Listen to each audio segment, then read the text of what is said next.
Right, that's it live now. Okay, good morning everyone and welcome to this meeting of the Angus Licensing Board on Thursday the 25th of November. Mrs Anderson, are there any apologies for absence, please? There's no apologies, convener. Thank you very much. Any declarations of interest? Councillor Nicholl. Yeah, I have to declare an interest in item 4D, Strathmore Rug Big Club. As I was previously a member of this club, I have no involvement in the club anymore, and I will stay in the meeting and vote if required. Thank you very much, Councillor Nicholl. Likewise, Mrs Anderson, I am similar. I'm not a member of the Strathmore Rugby Club, but my neighbour, I believe, is still the current president, and I have been at, albeit I've paid for hospitality at the Strathmore Rugby Club. I have no financial interest and I will remain in the meeting during consideration of this item. Thank you. Anyone else? No. Okay then, members. Agenda item number 3. Minutes of the previous meetings were asked to approve as correct records the minutes of meeting of this board held on the 16th and the 30th of September 2021. Do we agree these as a correct record? Agreed. Okay, thank you very much. First item of business, agenda item number 4A, and it's request to vary under the Licensing Scotland Act 2005, and the first one is the Caledonian Bar, 26 Ferry Street in Montrose, and I believe Angela Guthrie is going to speak to this application. So Miss Guthrie, the screen is yours and there may be questions from members after you speak to your application. Thank you.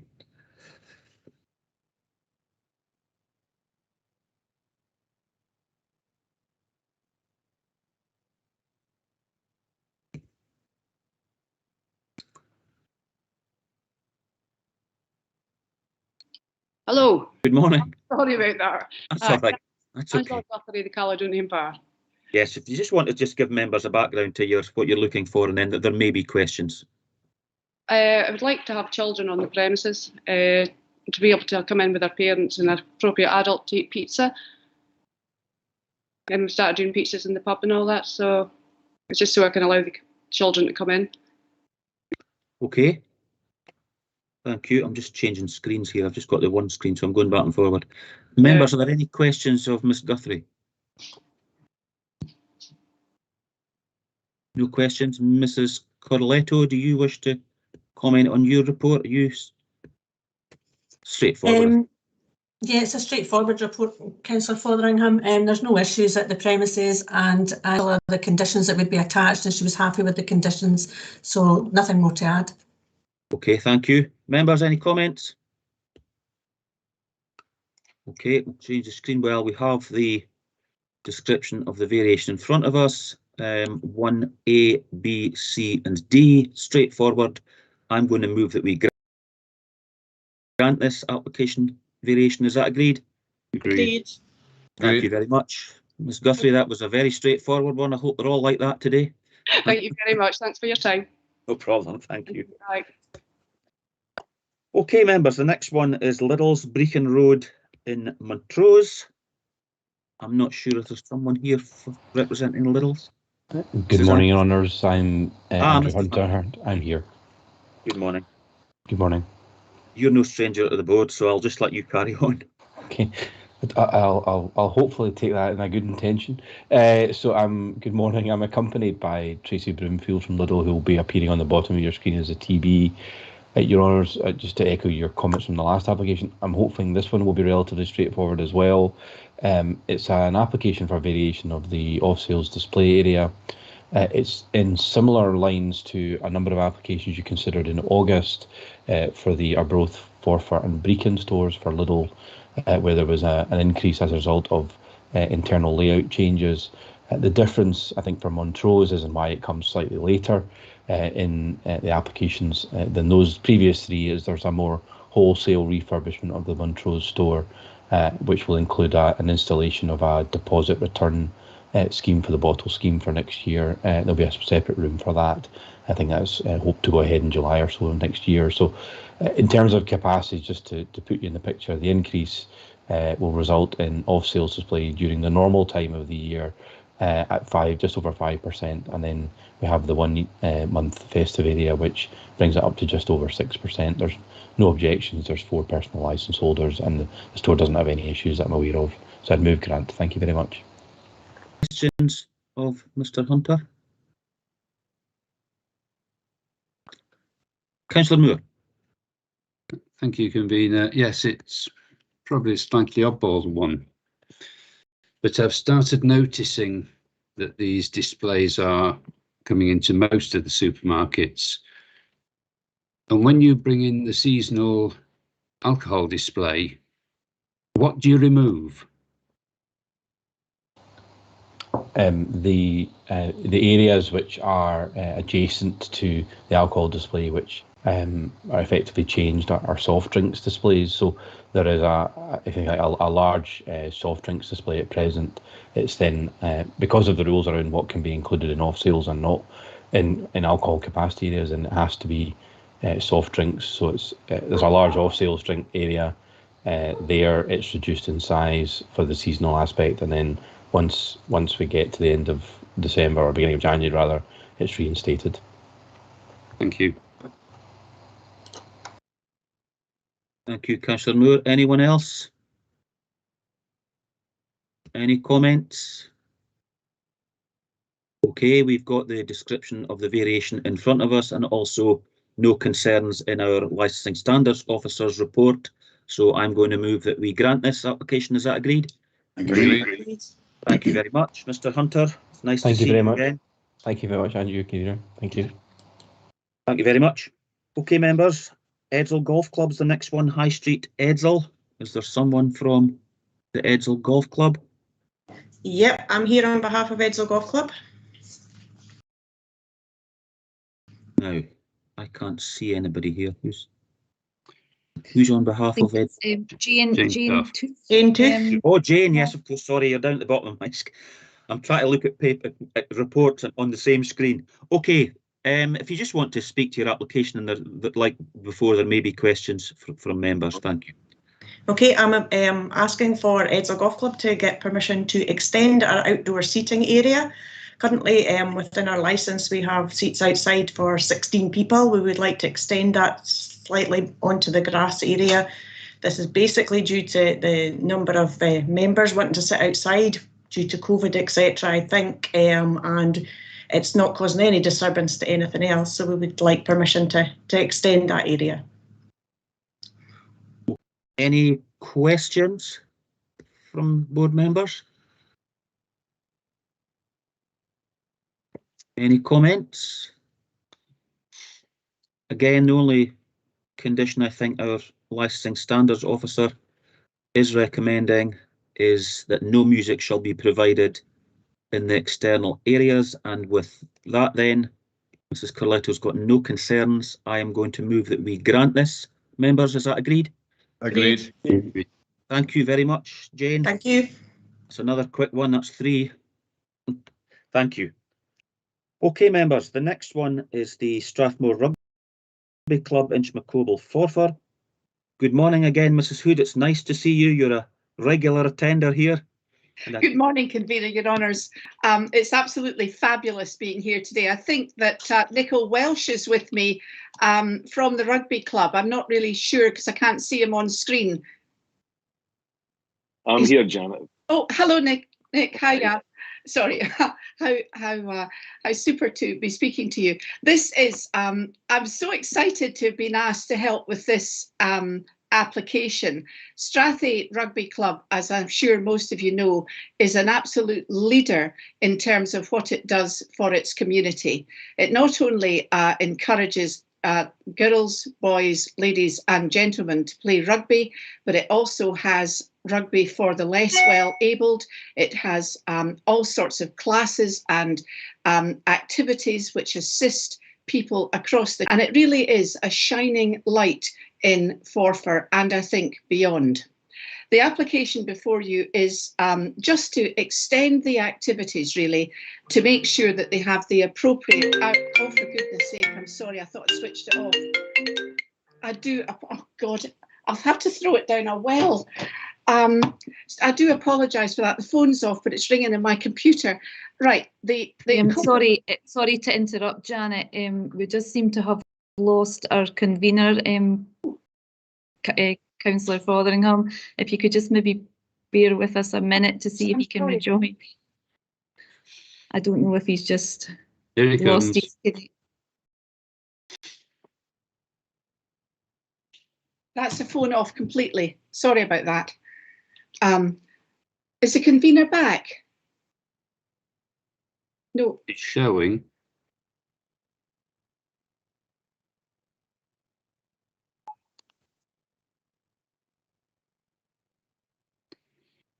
I can't wait till we all get back meeting in person, to be honest. I am now. Show yourself, convener. Oh. Oh.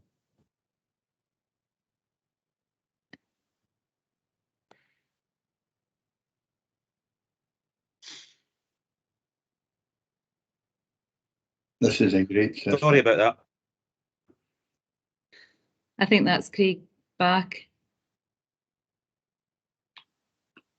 Okay, would you like me to continue? Craig, are you back in the meeting? Can see Miss. Oh, Seems like he's having a bit of trouble.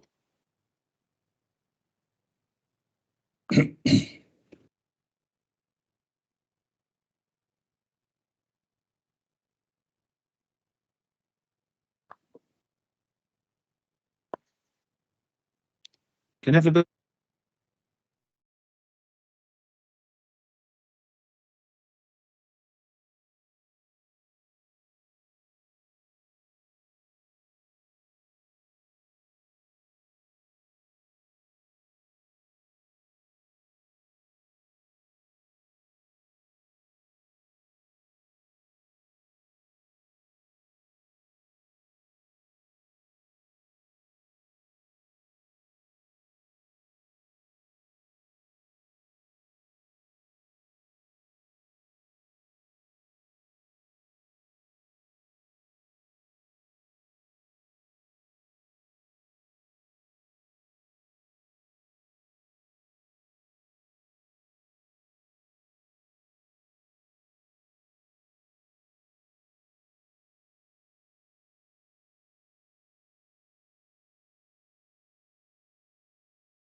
great. Right. Thank you. Right, ladies and gentlemen, seeing as the convener has unfortunately lost connection. I've been asked to take the chair while we consider this item. So if you would like to continue, please, Mrs. Hood. Thank you very much. The application is fairly simple. It's to bring the core times up to the policy times, which are detailed in the licensing standards report. Thank you very much for such a clear one. And to add in off sales to members, obviously, because the off sales have not been permitted. But I'm delighted to say that Strathy has engaged with local makers of alcoholic products such as gin and beers, and are offering these things for off sales to members. So it's another benefit to the community in the round. They also want to add in, because they have to open early. I hadn't realised until I was speaking to Nick yesterday that quite often the matches have to start at ridiculously early hours in the morning, for instance, 8 o'clock to fit in with SRU rules, etc. And this being the case, people would like to have things like breakfast, etc. And this is why they're adding in restaurant bar meals out with core hours, not after core hours, but before core hours. They do have recorded music within the premises. They do have live performances. For instance, in the gym, you know, although I have been invited to attend gym facilities. They've got dance facilities, not only within the club itself, but also they do dance classes within the gym. They occasionally might have a comedian, which is why theatre is there. They might show films to do with rugby and other matters.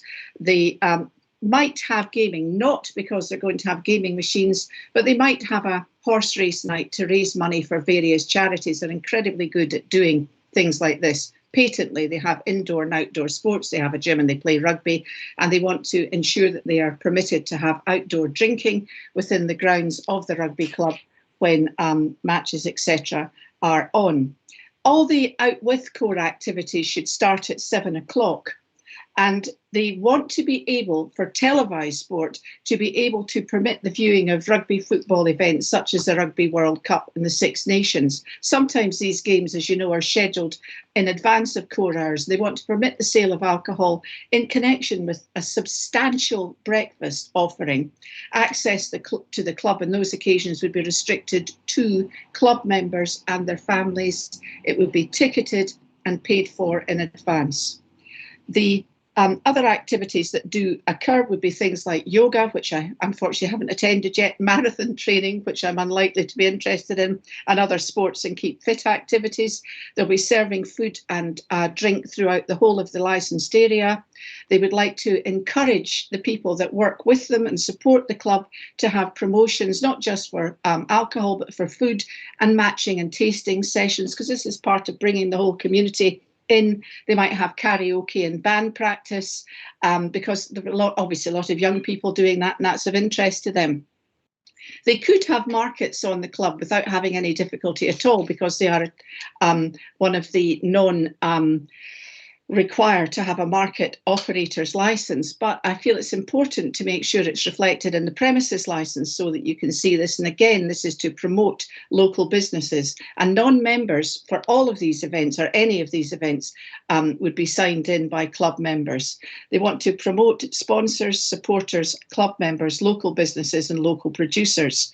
They already have children and young persons access. They've got a specialist part of the bar, which is the only place that persons under the age of 18 can buy soft drinks. The children or under 18s are always accompanied by an adult who can include the coach, trainers or other members of the club, or visiting teams or other responsible adults such as a parent or older sibling, etc. They want to have the children permitted to come in for various events, 5 to 13-year-olds until 6 o'clock, 14 to 17-year-olds until 10 o'clock, or to the end of a function that's happening in the club to which they are invited with adults. And the parts of the premises would be the whole of the club area. Now, the capacity for on sales is increased by 140 because they have extended the recreation bar area at the top into a part of the premises on the other side of the bar and moved showers, etc. They have got all the appropriate consents for that, and building standards and planning are satisfied with this. that brings me really to the end of the presentation. I think this is one of the best facilities, to be honest, I've ever seen in terms of a sports club, bringing the community together, working hard for people of all different abilities and making rugby, putting rugby to the fore in Forfar, while remembering that there are other activities that people benefit from. And I commend this application to your honours, subject to any questions, of course, you may have. Thank you, Mrs. Hood. Right, Councillor Durno. Thanks, Mrs. Hood. That was a really good presentation as normal. I just want to ask a question, because obviously I've never been to the rugby club, but I'm not a member of any rugby clubs. The alcohol that is sold actually to members, is it a cheaper price than what a normal pub's alcohol is sold at? Oh, I can't answer that question. It depends. I mean, the problem is it does tend to depend where you are. If I go into Gleneagles, I mean, I was in Gleneagles once when I was treated by my boss a long time ago. This wasn't me, my boss, this was a previous one. And I had dinner there, and a Coca-Cola cost nearly £7. So I can't answer that question because it depends on where the premises are. They're not significantly cheaper. You know, we're not giving, alcohol is not being given away within the premises. No. The concerns I have is, you know, you have to be signed in by a member, and obviously you're going to be getting more people coming in. On the off sales as well, if the alcohol is being sold at a different price, maybe from a pub in the area, the off-sale prices, would the off-sale prices be standard retail prices, or could the off-sale prices be bought by a non-member at a cheaper price, to say, than maybe a hotel that was next door? That's the only thing I wonder if you're going to do that. There's no specific intention to sell alcohol cheaply. They're not going to be turning these premises into a house. The off sales are really aimed at club members, and if they happen to have a market, just pretend I'm a gin producer, Janet Hood's gin is going to be at the market, then my alcohol will be sold on my stall at the market. And the club is prepared to take responsibility for ensuring that these sales go correctly. If I am turning up at a market, and I would like to explain this, I'm sorry, I would have to have a personal license, and my staff would have to have gone through the 2 hours training. Yeah. That would require to be checked by the club prior to my being permitted to attend the market. That wasn't the point. The point I was trying to go over was that if I wasn't a member and I came along to the rugby club and I got signed in by a friend, so that maybe I could experience buying alcohol maybe at a member's price, or if I was to buy gin from the club, it might be slightly cheaper than it would be to buy it from a shop. But if you don't think that's the problem, that's fine. Thank you. I can assure you that's not the intent of the club. They don't really want to encourage the people to, the club is not for the sale of alcohol. It's for the playing of rugby, the training of young people. They do other things such as encourage young people how to write CVs. I'm going to be helping with some of that in the future to look at job interviews, because I've done that for kids before. And it's things like this. They want the community to come together. The alcohol is really ancillary to what the club actually does. That's great. Thank you very much. Okay, Councillor King. Yes, thank you, convener. I'm a bit concerned about the capacity, the external capacity that's being requested. Can I ask how often in a playing season you would expect that external capacity of an additional 530 to be reached? The club's doing terribly well at the moment. The ladies in particular are winning most of their games, and the gentlemen are certainly doing well as well. Quite often there is a large capacity of spectators who turn up to watch these events. They've got more than one pitch, they stand round the pitches, and I can't tell you how often that would happen. Nick, could you cast any light on something like this? It's not the capacity basically for alcohol, it's the capacity of people who would normally turn up. Yeah, sorry. I would love to say we would have that capacity every week, but practicalities is we don't. The 500, 600 figure is actually based on spectators and not actually people accessing the club facilities in terms of the bar. So as Janet has described, people will come down and actually stand round the pitch to watch. So Now, why are and you give you- so why are you including these as part of your licensed area? The reason for this, Councillor King, is because people might want to have, and there's no reason why they shouldn't, a small beer or a glass of wine or whatever at some stage, and it's to ensure that these activities are within the bounds of acceptability in terms of the licence. It's not to have a 500 capacity premises per se. Is this not, I'm going to ask this one of the police, is alcohol in sports grounds out with an official licensed area not illegal?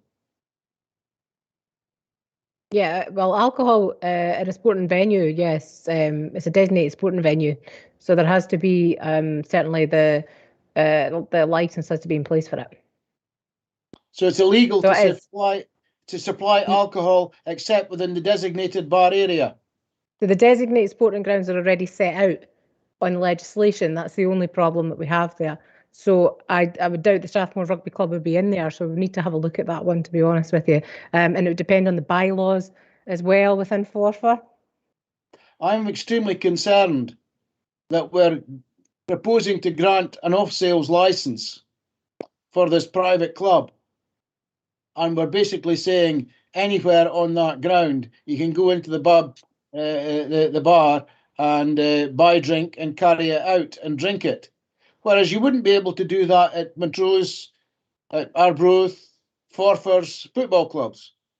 Can I just bring in Mr. Thompson, who I note is indicating he wishes to speak? Thank you, Vice Convener. My understanding of the prohibition of consumption of alcohol in sports grounds only relates to association football and not rugby. So it doesn't really apply in these circumstances. I'm just looking at, I'm just trying to get a hold of the bylaws, Councillor, but I don't think the Strathmore Rugby Club area is actually included within the bylaws for Forfar, but I can double check that. But I would also mention that the premises would have off sales as well, which would permit the taking away of alcohol from the premises for consumption off the premises. And I hope that's of some assistance. Does that help, Councillor King? It worries me enormously that we're proposing to put in an off-sales facility in a private club and that there's no restrictions on where that alcohol can be consumed. And I'm surprised that the area is not within Forfar, because when I played for Strathmore over 50 years ago, the pitch was rented from Forfar Town Council. If I could come in there, the bylaws apply to public places, and these premises are either leased by or belong. I think they are still leased by the club, but that takes them out of the boundaries of being public in like the street or something like this. There is no, at the moment, without being funny, somebody could turn up at the pitch without any difficulty whatsoever, because I'm really grateful to David for coming in on the fact that drinking relates to football, not rugby, the outdoor drinking. But the fact is that people could go to Asda or whatever and come along with cans of lager. This proposal brings everything within the ambit of the club and enables it to be properly monitored and looked after. There has never been an issue with any behaviour, adverse behaviour at this club. It is not turning it into a drinking den. Most people do not drink when they are sitting or standing, I beg your pardon, round the outside of a field, but it is to permit this activity. They could be taking out soft drinks, they could be just having a small refreshment, and is certainly unlikely in the extreme to turn into somewhere which is going to cause you any difficulty, Councillor King, with regard to drunkenness or bad behaviour. I see. Okay. Any other comments? Any other questions?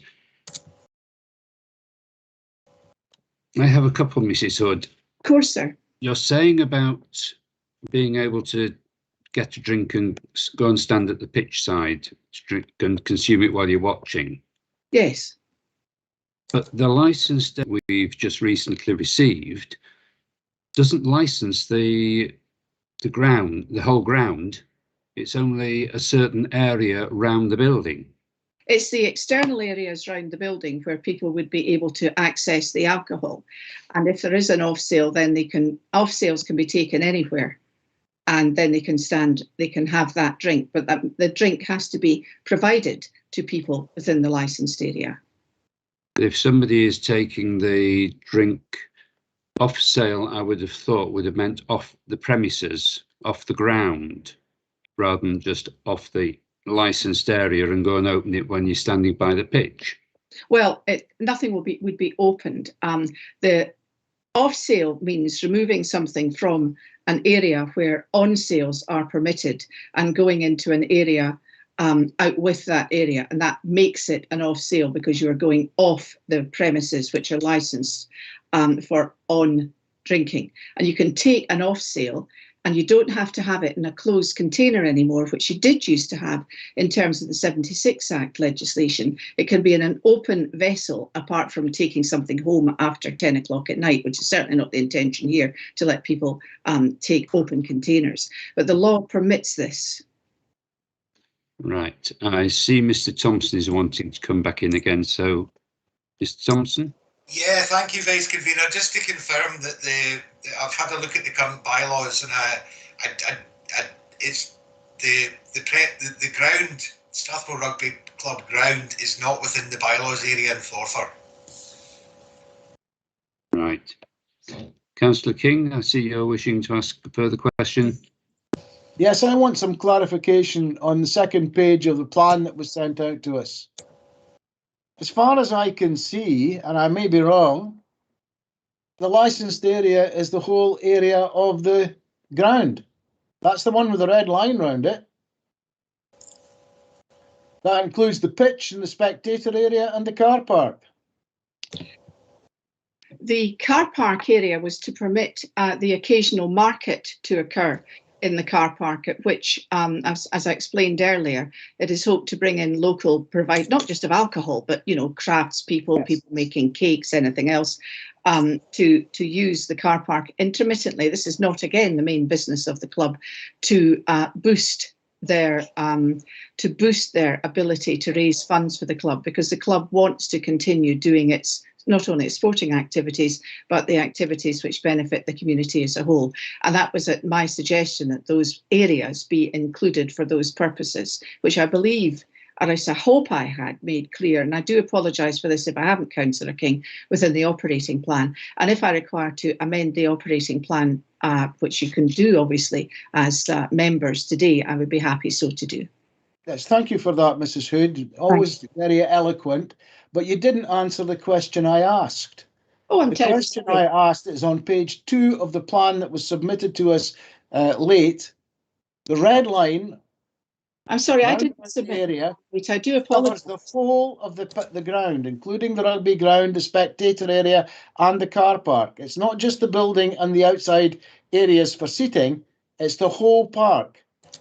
Now, you've just said that if you buy a carry-out on off sales, you are not allowed to open that within the licensed premises.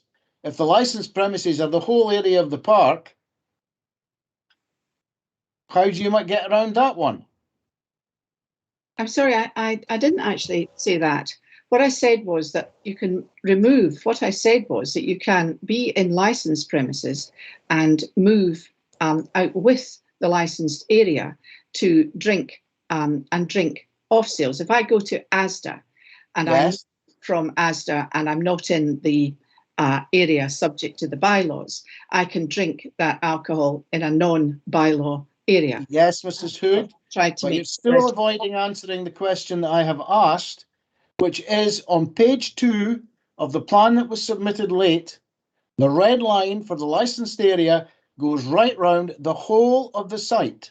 Councillor King, I'd like to make it clear that I did not submit a late plan. The plan. I didn't say you submitted a late plan. I said it was submitted to the members late. We only received it yesterday. I beg your pardon, I hadn't realised that. But I've looked at this plan, and the red line goes right round the outside of the park, including the whole of the rugby ground, the whole of the spectator ground, and the whole of the car park. So if you buy off sales alcohol in the clubhouse, you have to take it out with that red line area to drink it. I'm sorry, I'm still not really understanding what the question is. If they buy alcohol, why don't you look at page 2 of the plan, and you'll see where the red line is. I'm looking at the plan, sir. I'm looking at the plan, sir. If somebody buys something to drink within the licensed area, which is the yellow area, then they can drink it anywhere within the area, within the red line or beyond it. The reason for the red line going round the whole of the location plan is to show you the area in which the premises are set. That's the purpose of a plan of this type. Now, it may be, now I would like to say, it may be, supposing I'm a member of the rugby club and I might be getting married to another member of the rugby club, I might want to have a wedding within the club. Perhaps a marquee might be put up somewhere for this. This would have to be subject to a separate application to building standards, as you know, but you might be using the club for other purposes. It's highly unlikely that something like that would happen. But the fact is, the red line demonstrates to you the area of the club, the yellow line demonstrates to you the area of the building, and the blue lines show where it is the blue colouring shows where it is expected that food, perhaps alcohol, but certainly soft drinks might be available for members to enjoy in the club setting. Right, can we move on, because I know that Councillor Nicholl is wishing to ask a question. No, it was actually a comment. I thought you said questions and then comments, sorry. Yeah, I'm just waiting to see if anybody else has got questions. I have a further question about the children and young persons, where it's 7 AM to 10 PM or end of club functions. So if the under 15s won a major trophy and they had a celebration and that went on till midnight, children would be allowed to stay there till midnight. Well, that's normal in most licensed premises. If it's a private function, yes, sir. Right. It would hardly be. I mean, again, we're not talking about a rough public house here. We're talking about a well-run rugby club where people, including children, already come early in the morning. They come with their parents. They usually go home. But if there is a special event, such as a prize giving, then they might come back in the evening to get their prizes or their medals or whatever happens to be handed out. Right. And obviously the area isn't licensed at 7 o'clock in the morning. No. It's permitted to be open. Yes, but I'm looking at the end. On the plan. I do apologise. The applicant has requested to enable viewing of major rugby football events, etc., and to permit the sale of alcohol in conjunction with the sale of a substantial breakfast offering. What do you define a major rugby football event?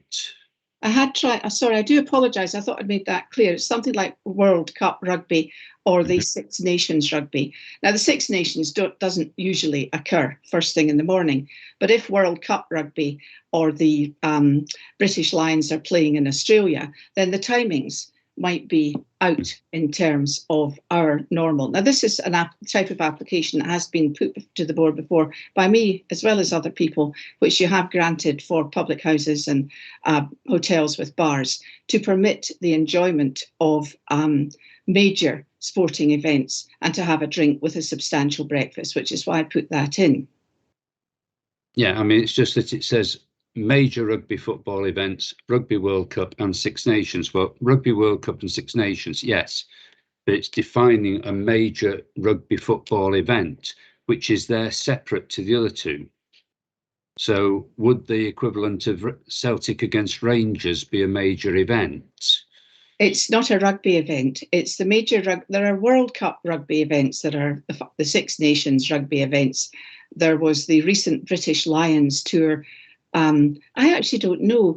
Nick, can you come in here? Is the British Lions part of World Cup rugby? I'm sorry, I'm ignorant in terms of these things. Yeah, sorry. So from a club perspective, what we would class as a major rugby event would be World Cup, Six Nations, which are generally on normal times anyway, and the British Lions. Out with that, I can't see us actually bothering to, to try and host anything. The only other thing, occasionally we come up with sevens, but again, these are generally broadcast at regular times. I hope that helps. Yeah, I'm just wondering why this is coming in rather than making extended hours applications when it's required. The one normally tries to ensure that we cover ourselves for all activities that are likely to occur within licensed premises. It's not the difficulty of applying for extended hours from the purposes of the club, but it's extremely expensive for the licensing team, who only get £10 to have to deal with activities that can come up for £10 per application. And this is why I tend to encourage my clients to put matters like this into applications. This means everybody knows where they are. You can't have a mistake and forget it. The times that people make applications during COVID, for instance, I think Angus was the fastest licensing board, and I'm not saying this to curry favour, but they were the fastest licensing board in the land. They were turning things around in under 2 weeks. Now that's had to, because of the huge amount of work to catch up on, gone up to 1 month. I have other licensing boards where the application period is 8 to 9 weeks, and it certainly makes it far easier for people to see this is on the licence, this is permitted. Now we can have it completely just kept down to British Lions, Rugby World Cup and the Six Nations, and I'm perfectly sure that my clients would be happy with that if you would be happy with that. Thank you. Right. Are there any other questions for Mrs. Hood? In which case, can we move into comment? Councillor Nicholl. Thank you very much, Vice Convener. I would like to thank Mrs. Hood on her presentation. I am actually in favour of this application, and I think it's a great asset for the area. These games that they're speaking about, it is like the touring Scottish team in New Zealand, it is like the touring team in Australia, and I think it is a thing that should be allowed. Thank you. Thank you. Councillor Durno. Yeah. Oh, thanks for that. Yes, the club seems to be well run and it's a great asset to the town. The only point I would make would be that I think that the rugby club should actually be promoting healthy living, and asking for a licence to extend their alcohol. It doesn't really have a good look on the rugby club, which is supposed to be for getting people fit, etc. Should be promoting more healthy drinks and things. So although the application is fine, I just think in the future that it doesn't have a good look as a rugby club asking for more alcohol to be available. Thank you. Thank you. Councillor Fairweather. Thanks, Vice Convener. I've not got a problem with this at all. I'm actually commend the rugby club for all the community work that they actually do. The only thing I would be saying here, I've always been surprised at how well and well behaved rugby fans seem to be compared with football fans. You get 50,000 in Murrayfield and not an incident, and I'm sure they have outside drinking as well. I think this will make sure that the whole area is supervised. I can't see 769 people going about hee-haw, drinking and causing mayhem. It will make sure the area is properly supervised. The only thing I would like to ask is that the recommendations that adding the conditions by the LSO were put on, and I'll be moving to grant. Thank you. Thank you. All right. Councillor Whiteside.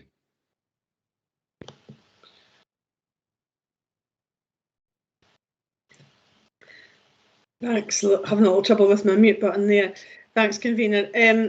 I'm generally supportive of this as well in the work the club is doing. I'm just wondering if we're going to be hearing from environmental health regarding the concerns about this, the toilet provision, etc. That can be arranged. Mrs. Tom, is it?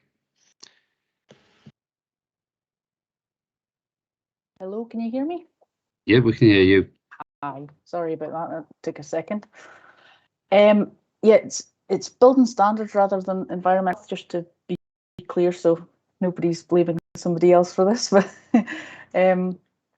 right, so in terms of the occupancy capacity comments, the total occupancy capacity allowable in non-domestic regulations is limited in this case due to the number of remaining sanitary facilities on sites, the toilets, the sinks, etc.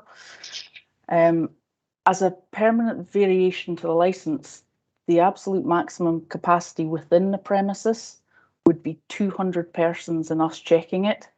That includes staff, which is considerably less than what's been applied for. And obviously, as it's board policy, that external occupancy numbers are not generally to be in addition to this occupancy capacity, which is allowable internally in the premises. As a permanent variation, we would be agreeable to that overall increase to persons only, including external. I was advised that this was discussed and agreed with various members from Strathmore by one of our officers. But again, that's board policy to do with the internal, external issues. Right. Does that clarify it for you, Councillor Whiteside? Well, not really. It means that the application is not acceptable in terms of numbers. Is that correct? Good question. Can I go to our licensing standards officer to see if she can cast some light on it? Is Mrs. Corletto around? She was. Yeah, Councillor, yes. Regarding capacity, that's a building standards issue, and if your policy is basically saying that internal and external would only come to 200, then I would say that would be the maximum capacity that you could have. But I think maybe David Thompson could come in on this. Mr. Thompson, are you available on this?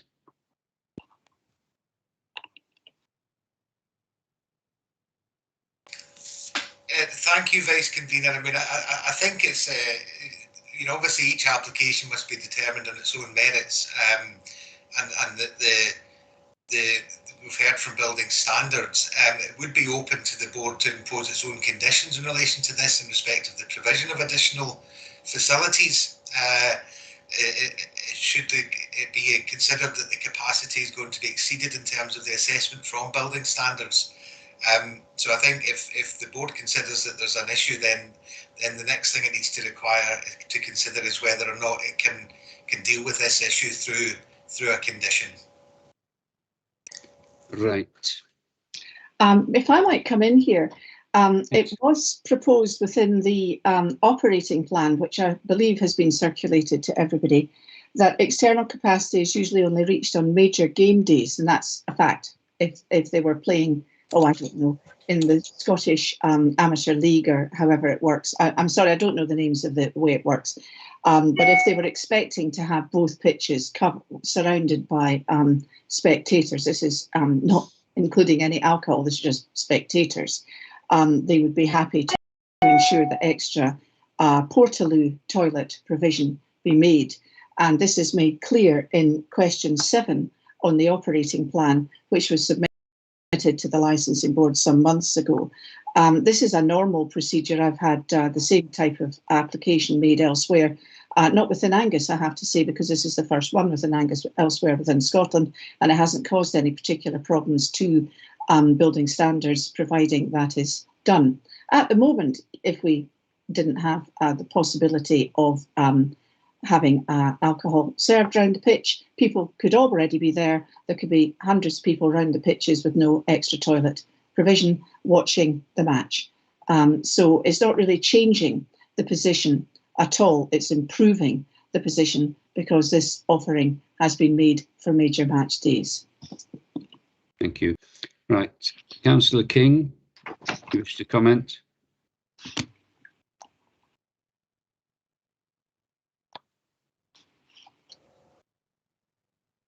Is there somewhere?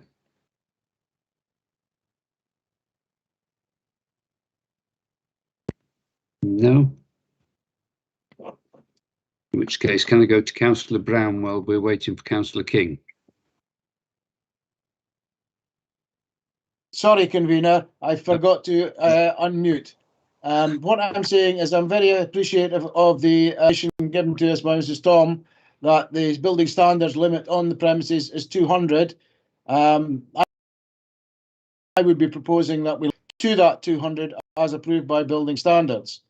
I also noted from the operating plan that it had been suggested that when there was a major match, additional portaloos would be produced.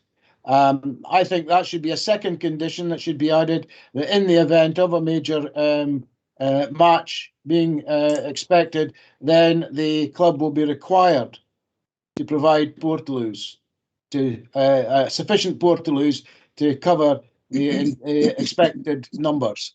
And I think that's a perfectly fair situation. We're not breaching our position on the capacity of internal the club premises can hold internally. We've applied that to other premises who have outdoor drinking facilities, saying that the premises must be capable of handling everybody who is in the licensed area should it turn very bad weather. And secondly, well, spectators at a rugby match, and I've been a spectator at many rugby matches, if you're standing out in the open watching the match and it suddenly turns to a thunderstorm, you either get wet or you have a big umbrella. But certainly the provision of toilets would be essential. So that's my proposal, is that we limit the internal capacity to building standards figures of 200, and that there is a fixed requirement that if further people are expected, then portaloos must be provided. Right. Do you have a seconder for that proposal? Councillor Whiteside. Thank you. Can we go to, Mr. Thompson, do you wish to comment? Yes, Vice Convener. It's just if the board are minded to grant the condition in the operating plan in respect of the Six Nations World Cup and British Lions events, can I ask that the board consider imposing a condition on that if they do intend to hold these events, that they give no less than 7 days notice of the event and its duration to both the clerk and Police Scotland, so that we are aware that the event is taking place, and that can be managed appropriately if necessary. You all right with that, Mrs. Hood? Happy with that procedure for anybody who has this type of facility. May I just come in to say that because the happy to change the internal capacity to 200, and we have on the operating plan already saying that extra portaloo provision will be made. So obviously you can condition it if you want, but it's already there. Right. Thank you. Brown. Yeah, I'm supportive of the application, but the off sales, I would say, concerns me a little. But if everyone is agreed to this off sales, then I'll go with the flow. But I'm concerned about the off sales. Thank you. Right. So any other comment? No. I'll just say that I used to sell wedding stationery, and I did the wedding stationery for a member of Leeds Rhinos who was marrying the captain of the England A ladies rugby union team. And you were saying about the alcohol and the rugby. Their first question at their wedding venue was, what was the price of the beer? So, right, so got a hand up from a meeting guest. Do we know who Stefan and Nick is? Nick is Sorry. Nick Welsh, who I introduced you to earlier. Right. Yes, sorry. I just wanted to pick up on Councillor Fairweather's comments about rugby fans and give you some context where we are from the club. The club is very much values based, as is rugby, and that's the one thing we promote from the youngest of our junior section, who are 5-year-old, up to senior level. So currently the club has 3 senior teams and 160 young people. And family values and rugby values are the core of the club, and that's the one thing that drives us. The alcohol and all the rest of it helps sustain the club, but we are very much a community club. We don't want to be viewed as a club in the community. So I think I just wanted to reiterate that it's the rugby values that are through everything we do, and it's very important for us to promote that. Thank you. Right, thank you. Right, if there's no more comment, can we move to the application? Item 1, the core times. Are members happy? Yes. Agreed. Item 2, the activities to include its reading to enable viewing of British Lions event, Rugby World Cup and Six Nations for that clause, and not to require extended hours applications. Are members happy with that? Agreed. Agreed. The other Please, activities. I come in, we've agreed to say 7 days notice for these events. Yeah, I was going to come Sorry, to these. pardon. Don't worry. But yeah, with 7 days notice to the clerk and the Police Scotland included. Item 3, the other activities. Are we happy? Agreed. Agreed. Item 4, the children and young persons. Agreed. Agreed. And then the capacity, the internal capacity to be reduced to 200, but the external capacity 530. We're agreed on that. Agreed. Agreed. Agreed. In which case, are we agreed to grant the licence? Agreed. Agreed. Thank you very much. Thank you very much, Convener. Your Honours, my clients will be very grateful. And I shall pass back to the convener. Thank you very much, Councillor Moore. Yes, I don't know what happened. I was boasting about never ever getting kicked out of meetings, but since the upgrade's been done, it seems to be doing it quite regularly now.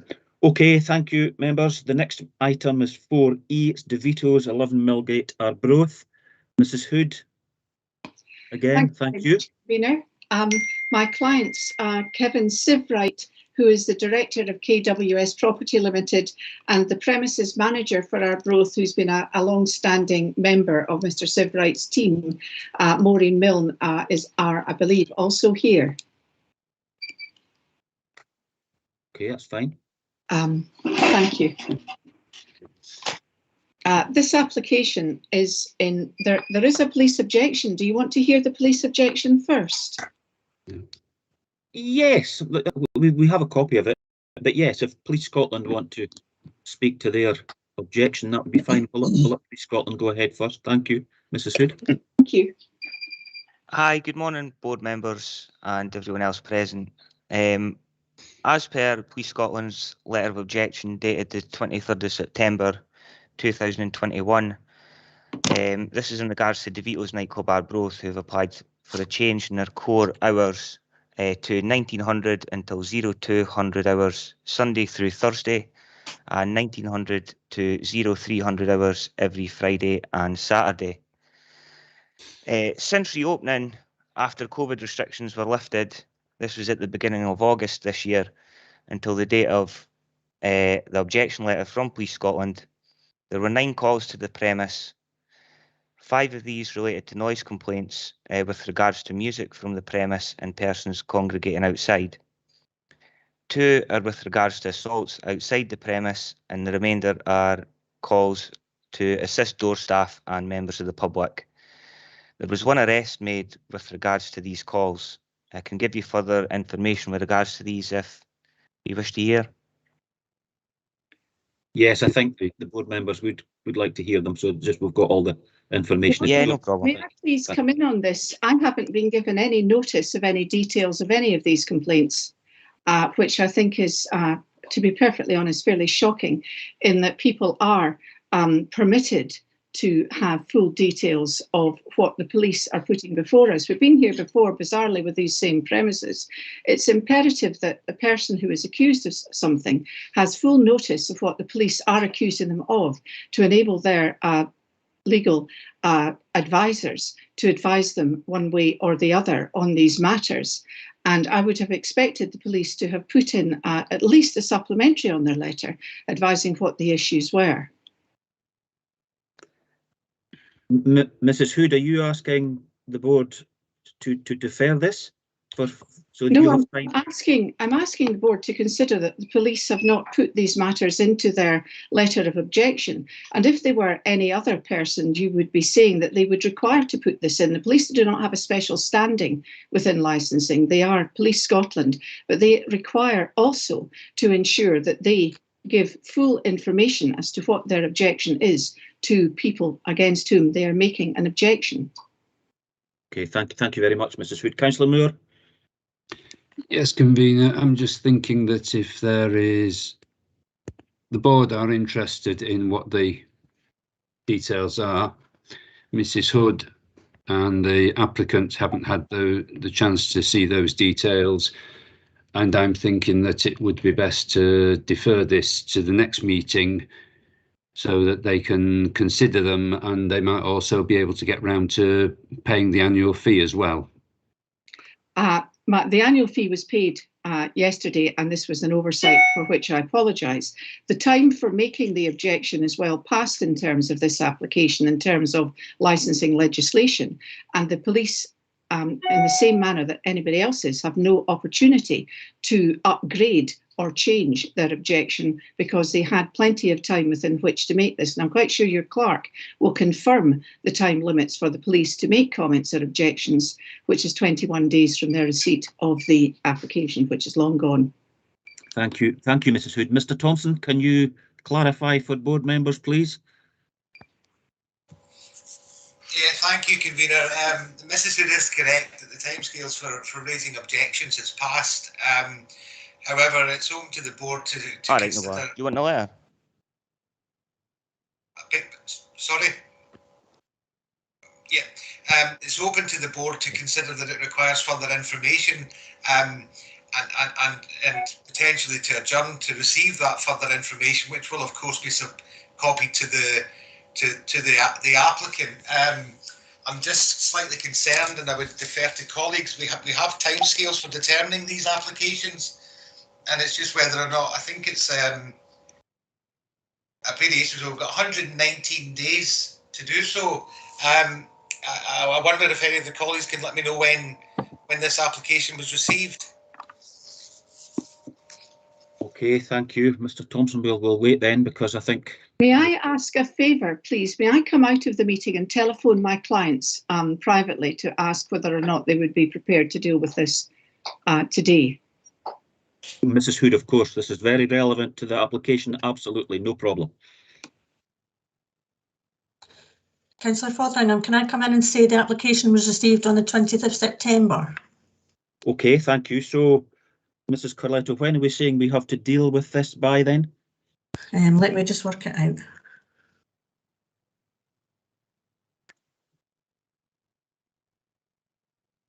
It's supposed to be sometime in January.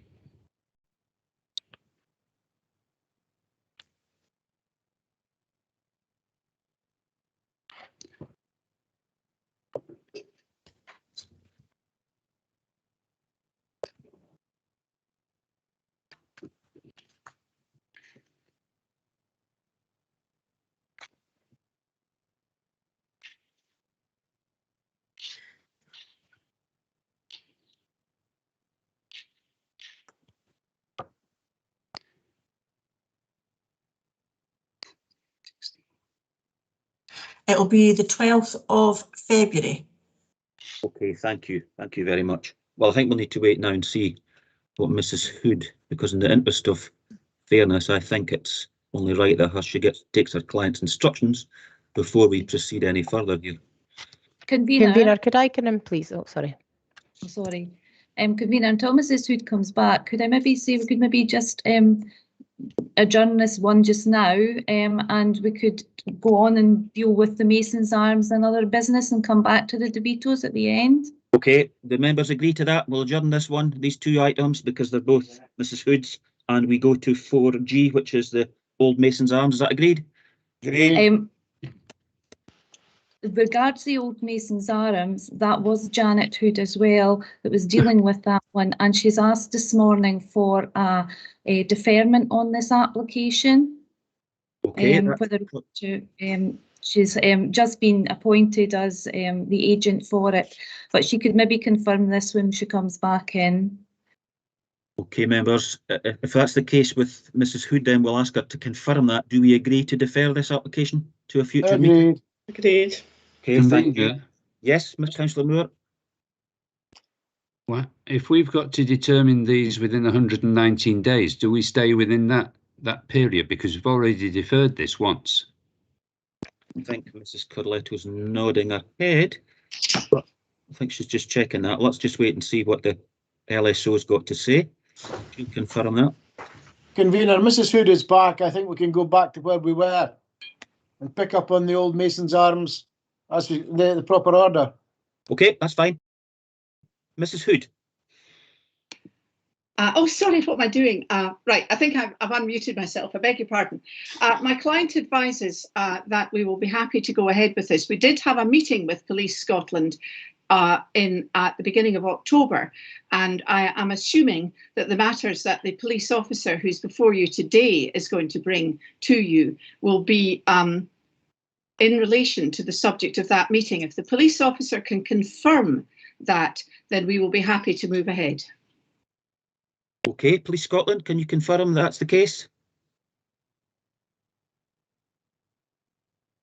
Yeah, give me 2 seconds. My colleague who was there is actually here, so I'll just clarify that those were discussed. Okay.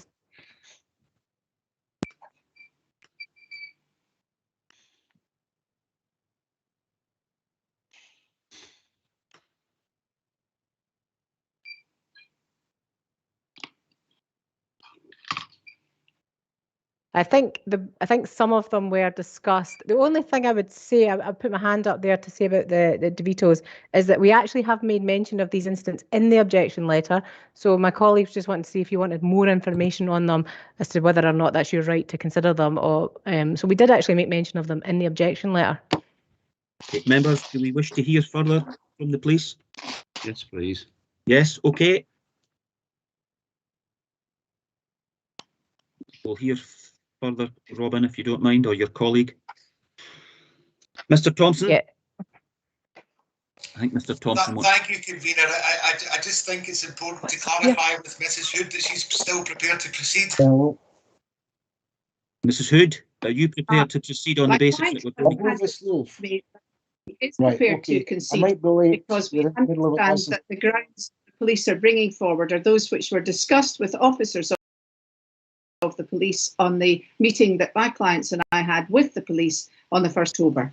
You're a bit broken up there, Mrs. Hood. Just can you confirm that you're quite happy to proceed and hear further from the police for the members? Yes, we are.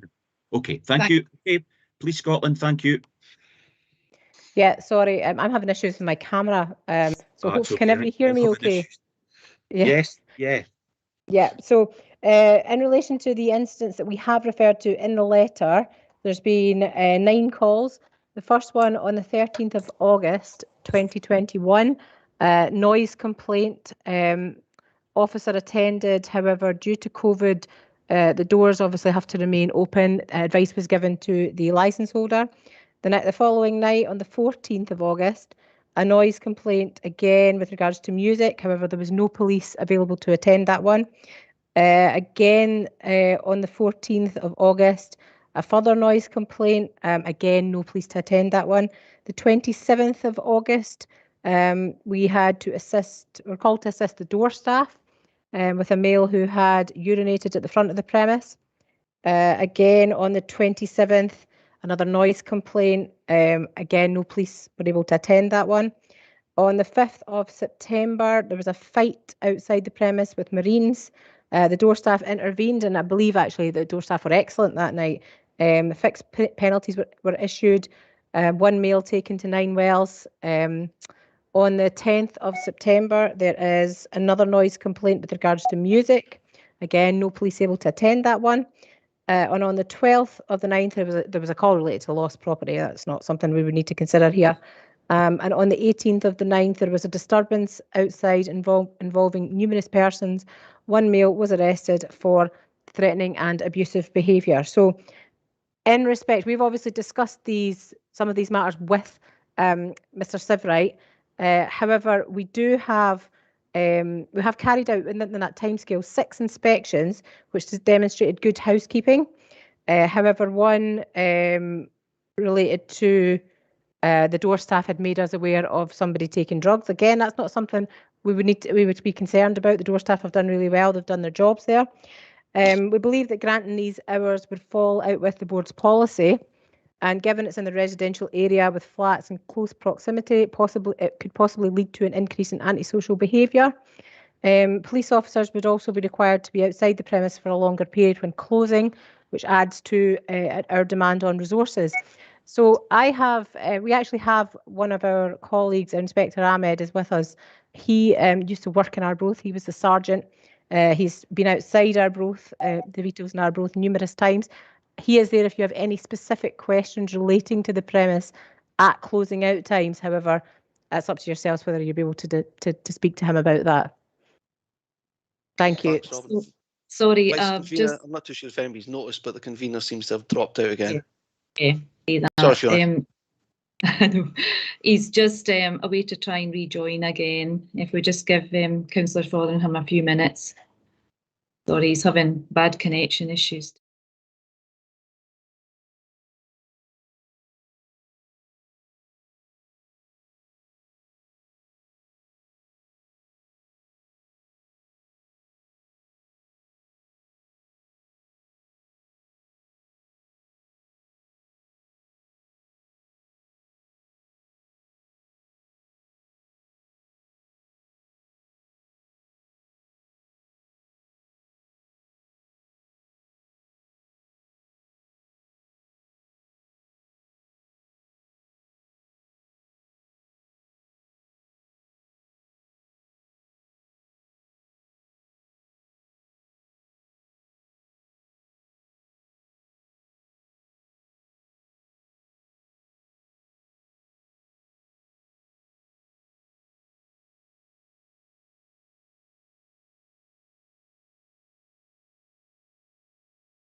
Thank you. Well, seeing as the convener seems to have dropped out again, unfortunately can't get back in. Let's just continue. I have got Constable Jamieson indicating she wishes to continue. So, Councillor Jamieson. Yeah, sorry, it's just to add in terms of, you asked earlier, had these issues been spoken, Mr. Sivright been spoken to, and he's been made aware of all of these issues. He had a meeting with a couple of my colleagues in relation to them, just to discuss the fact that there was quite a lot of noise complaints and antisocial behaviour complaints that were coming in. So as far as we were concerned at that time, he was supportive of the police. He wanted to help. He was happy to remind patrons for signage. He was going to brief his staff, and we're looking obviously to working towards less of these antisocial behaviour calls. Thank you. Mr. Thompson was wanting to get in. No, thank you, Vice Convener. It was just really to confirm Mrs. Hood's position following her taking instructions from her clients. Right. Mrs. Hood, is there anything else you would like to say before we go to questions from members? No, I'm absolutely delighted to go ahead, but I would say it would have been helpful to all concerned had the police iterated these specific matters in their objection, as is a requirement of the law.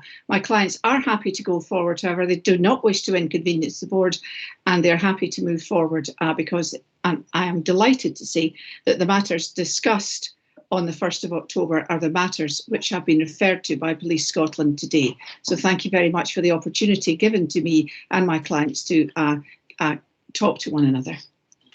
You're welcome. Right, Councillor Durno. Questions? You've gone on to mute. Thanks, Convener. All I want to say is the noise issues. Is this not going to be apparent for every nightclub that we're going to have to deal with now with COVID? Because unless they've got some kind of really sophisticated, air conditioning or air circulation equipment, then if they have to open the door for every nightclub, the noise is going to be horrendous because they've all got soundproofing normally. So I think this is something we're going to come across quite a lot. I just wondered if that was the main problem that the police are complaining about, is because the door's left open. I wonder if I could come in here. I haven't actually made my presentation. Are these questions solely for the police, or are they for me to? I can answer this because my clients have a very sophisticated ventilation system which they put in to deal with the COVID issues, and this has been investigated by your environmental health officers at my client's request, because they wanted to make sure they were able to comply with the requirements of ventilation, because they're aware that obviously if you're running a nightclub and you have to have doors open, then noise is going to escape. And my clients said to me, if we couldn't have managed this, we wouldn't have been able to operate, because that's just the nature of the game. There is and I have to say this because I have observed it, I am unable to hear any noise outside the premises. And when your environmental health officers visited the premises following noise complaints, which I will come on to in my presentation, they were unable to find any evidence of noise escape from within the premises. And thank you very much for that question, because it's helped me clarify it in regards to the police comments. Right, well, presentation. Yes, please, thank you. Just make sure police matter there. Sorry. We have the convener back, so should I pass back to the convener on this, as we haven't not got much beyond where we were? Oh, Richard, just carry on for this one if you want. I mean, I think you've started, so. Thank you, Mrs. Hood. Thank you very much, convener. Or should I say part-time convener, sir? Convener advice. Oh my goodness. The application is in two distinct parts, which I would quite like just to go through just now. It is actually proposed to remove some 35 hours per week trading time from the premises by removing the noon opening potential for the premises, and to substitute the start of core hours to 7 o'clock on a daily basis. This is to enable people to be encouraged to come within the club to enjoy things that perhaps might go in advance of the disco, such as a comedian or something like this. And I note Your Honours Clerk has suggested there is a 1 hour addition to core hours on the premises and a 1.5 hour addition at the weekends, but that is not taking account of the potential for noon opening. But if one looks at the evening opening, the licensing standards report is completely correct, and I'm quite happy for that to be in front of you today. The proposal is to increase by half an hour the closing hours on Fridays and Saturdays into Sunday, and that is a maximum of 1 hour per week. And that's really fairly minor, I think, in my view. And I'm aware that that part of the application does not fall within your honour's policy. My clients also want to add in Boxing Day to the seasonal variation days, because that has proven to be a far more popular day. And I think we have had this discussion with other clients before the board than the other, in addition to the other days which you permit extra opening during the festive season. It's people tend to perhaps stay at home mostly on Christmas Day, but they want to go out and have fun, especially young ones, on a Boxing Day. They want to permit theatre as an activity. They're not planning to put on plays, but it involves a more fulsome level of entertainment. It could be a comedian, it could be other forms of entertainment which fall within that class. And I said to my client, if you're thinking of doing this, I think it's best to have it in so that there are no issues whatsoever that can be raised. They're definitely not turning it into a theatre. The reason for my client's application for the extra half hour is to maintain the differential which your Honours Board has always maintained between, shall we say, basic pubs and hotel bars and nightclubs. This is one, to try to make up for the ravages of COVID closures, which, as you know, have had a tremendously bad effect upon late night premises, and two, because the differential between pubs and clubs has been breached by various public houses within your Honours area. And we appreciate and welcome the fact that your Honours are looking beyond your policy with these matters to permit people to start the recovery from COVID. Owners of nightclubs in particular, unlike owners of pubs, and I deal, as you know, across the board with everybody, and I'm being totally open here, owners of nightclubs incur huge costs in respect of the provision of entertainment, the engagement of bands and DJs, especially specialist DJs, don't come cheap. And of course, they have to have stewarding, very good stewarding, far in excess of anything which incurred in terms of costs for virtually all non-nightclub premises who operate past midnight. And therefore, the differential, which your Honours has always maintained, is really important to the survival of these businesses. The application, as you know, has been circulated across your council's internal departments, and the Environmental Health Services said they had been in receipt of a complaint of noise from neighbours. However, the claim was not substantiated, and that is in your Honours papers and is before you today. Your Honours LSO has made a very fair assessment of the situation.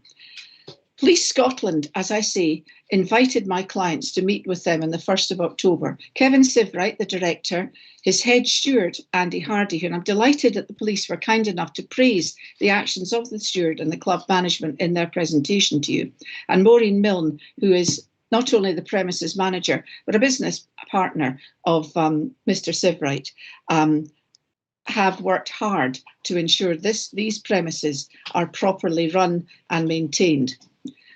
Police Scotland raised the fact that they had been in receipt of noise complaints about the premises, and they iterated a number of days when noise complaints had been made. They also pointed out there had been no police on duty anywhere near the premises on these days. There is an issue, not with these premises, but with the architecture of the housing immediately opposite, in that there is a wall without any fence or barrier on it, on which people who don't come into the premises, probably too young to come into the premises, probably too drunk to come into the premises, or not welcome within the premises, sit. These people frequently have boom boxes. They sit there, they chatter away at the top of their voices, they swear, they shout, and they play music on their boombox, or I know it's not called that now, but it's some form of musical machine which plays music very loudly. The first time this happened, my clients flagged down 3 police cars asking them to take action because they were perfectly aware that the noise was going to be disturbing residents.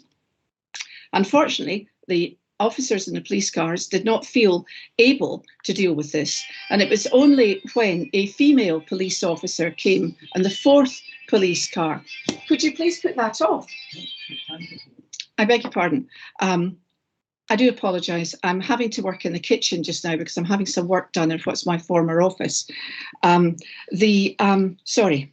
I've lost my thread. Yes, this lady police officer got out of her car, took the boombox from the people, put it in her boot and drove off. And that ended that particular noise complaint. On 2 other occasions, parties were being held within the flats from which we believe the complaints have been made, because of course these are anonymous complaints. And the noise, swearing and shouting of people having the parties would undoubtedly have been disturbing other residents. There are 2 other licensed premises, which are both public houses within the near vicinity.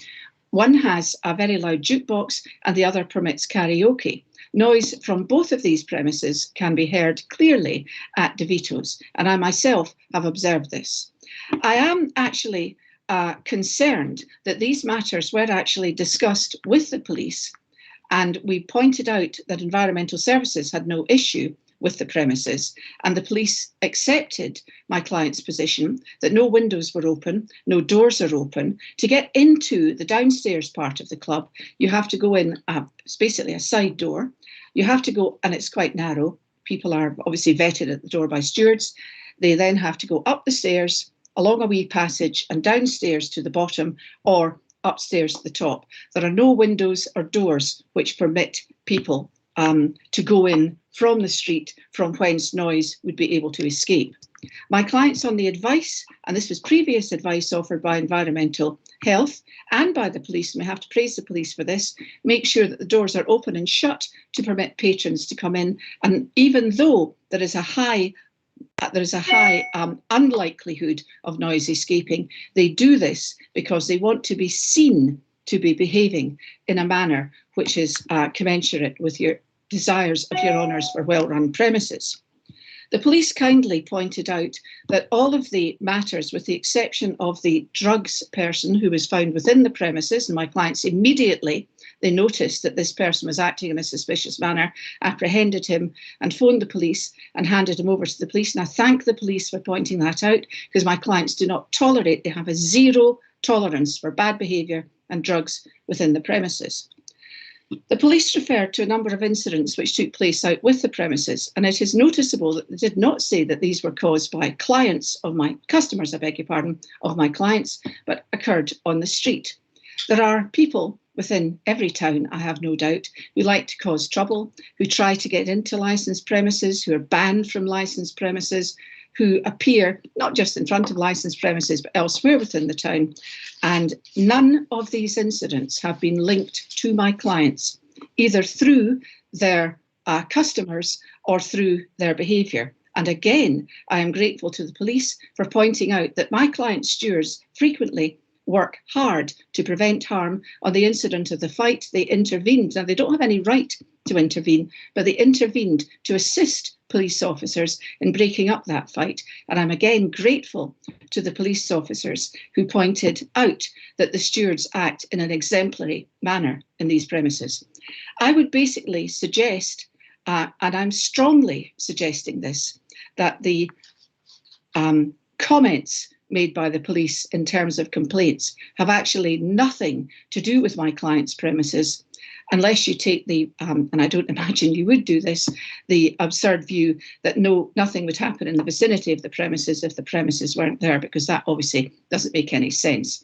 My clients run the premises in an extremely good manner. Their stewards are permanent stewards. The head steward, Andy Hardy, has been there for, I believe, over 15 years and has respect, is respected by the police in the area. My client has been operating the premises together with Maureen Milne for a number of years, and again is respected for the way the premises are run. And I think these matters do have to be taken on board. These matters were discussed with the police officers who attended the meeting on the 1st of October, and I would have hoped that that would have been brought forward in the terms of the letter which you have received from Police Scotland, and I'm disappointed that that has not occurred. Now, my clients are, as I say, asking for an extra half hour on 2 nights at the weekends to help them maintain their 1 hour differential between public houses, etc., within the area. My clients refuse entry to persons who are drunk. They refuse entry to persons who refuse to undertake a drug search. Now, I'm going to be quite open with you here. Every person cannot be looked at and searched for a drug search coming into premises that have a large capacity. But my clients' stewards pick on random people and check them. They make handbags emptied, pockets emptied to check. The fact that one person with drugs got in is a fact that occurred. My clients spotted it. They spotted its dreadful, the behaviour which they do not approve of, promptly secured the person and contacted the police. That is exactly what Your Honours want to see within licensed premises. That is exactly the way that people should behave when running complex businesses. People who seem argumentative, drunk, or have been banned in the past just don't get in. My clients like to work with the police. Kevin told me, we were on the phone obviously at the beginning of this week to discuss matters, and he told me the police contacted him on Monday asking to see the CCTV from the weekend. And they described the person that they were looking for, and they were known to my client, not giving the name because it's a matter sub judice. My clients came out, enabled the police to enter, enabled them to look through the whole of the CCTV. We do not know if the police identified the person they were looking for, because of course that matter is not discussed with my clients, but it demonstrates that my clients are prepared to work with the police in an open, honest manner, and they have no fear of the police looking at their CCTV. I think these are matters which should be taken on board. The police have not mentioned the fact that the boombox incident and other incidences of noise, etc., have been complained of. They have not mentioned the fact that noise can easily be heard from other licensed premises within the area, and they appear to be focusing their complaint on these premises, which, when your environmental health officers, you have to take their word rather than mine, investigated, they found no complaint. And I know that is a snapshot, but my clients are not like to suddenly open the doors of the premises to let noise out the minute an environmental health officer has left the premises. As you know, COVID has been an absolute nightmare for the licensed trade. It has been considerably worse for premises which have late night entertainment, which have been completely barred from operating until recently. It is easy to focus on late night premises because they happen to be there, but proper consideration has to be taken of what is actually happening within the area. I notice that the police suggest that they had 9 calls to the premises and they have had 6 inspections to the premises. And again, I am grateful that they admit that good housekeeping and good behaviour happens within that club. In the recent past, police officers were outside most licensed premises when they were closing, but obviously there's been a downturn in the police ability to do this type of thing. The implication given by the police officer today is the extra half hour would mean that the police officers could not constantly stand outside premises when they are closing. They do not currently constantly stand outside premises when they are closing. And I submit that given my clients run the club extremely well, there is no reason for them to be standing outside the premises, in particular because my client's stewarding is so very good. My clients have suffered badly through COVID. They have barely managed to hold the premises together. They obviously had to furlough money for their staff, but they obviously have to pay money to ensure furlough moving forward. My clients, I submit, are responsible, competent and caring operators within their community. There have been no action against them. I submit that the police objection is actually not relevant to my client's actions, but relevant to the actions of other persons within the area. And I hope that you will accept that a half hour on a Friday night and a Saturday night is not going to impinge hugely upon the area in which my clients operate. And I move the grant subject to any questions. Thank you. Thank you. I notice Constable Jameson has indicated. Can I invite you to comment? Thank you, Convener. I just want to clarify a couple of things that Ms Hood referred to. So the first was about no police attended some of these calls. I think, to be honest with you, that's the main crux of the matter here, is that the extra half hour means that no police will be able to attend these calls. We obviously are we have less officers to attend calls. I think if the premises is open for an extra half hour, it means it will impact negatively on the community and the surrounding areas in relation to any other calls that may come into Arbroath. Another point, sorry, I want to raise is we have spoken to Kevin Severwright, but this was after our initial objection letter. I think that just because we have spoken to him about them doesn't mean that we can't make these issues apparent to the board, because I do feel that you have to consider all these issues before you're making your decision. Obviously, we would think the reasonable option is to speak to Mr Severwright about them, as opposed to just not mentioning them to him, so that he is aware that these issues, that we have had complaints about these issues. And we want to obviously work with Mr Severwright. I completely appreciate where Ms Hood is coming from in respect of the pandemic. We really do understand that, and we really want to help these businesses in the recovery, but we feel that extra, I know it's only half an hour, but the extra half hour is going to be impacting negatively on the surrounding community. The officers they're going to be more stretched. There's going to be more potential noise and antisocial behaviour incidents, and we cannot support the application on the basis of that. Thank you. Thank you. Right, do members have any questions I might about respond to that, Your Honours. Yes. I'm sorry to interfere again. The police officer gave no timing of any of the incidents that occurred, and my clients have advised me that they certainly were not occurring at closing time. They were occurring throughout the course of an evening. That's my understanding. The police at our meeting accepted that the complaints were not linked to the operation of my client's premises. They happened outside my client's premises, and as our day, they noted that my clients work closely with the police and in a secure environment. I take Robin Jameson's position, but she has not given any indication as to why an extra half hour would have any negative impact upon the community. She has not linked it to any of the 5 objectives in respect of an extra half hour in relation to a negative effect upon the community. And I would suggest that the number of police is not actually a matter for the licensing board. It's a matter for Police Scotland to resolve, not a matter for a licensing board to resolve. And I'm sorry to have come in here, but I did have to have an opportunity to comment on the further comments. Thank you. Right. Do any members have questions for either Mrs Hood or Police Scotland? Councillor Durno.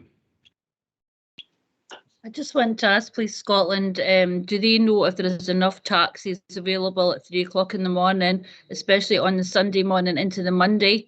Because obviously the weather's going to start getting cold, and if we've got kids wandering about at that time in the morning, not being able to get home, that's my concerns, is just about how they're going to get out home. You know, if there's not a lot of taxis and hanging about waiting for a taxi when it's like.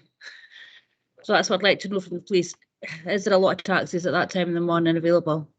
I don't personally know that answer, but I'm hoping my inspector does, if he can switch himself on.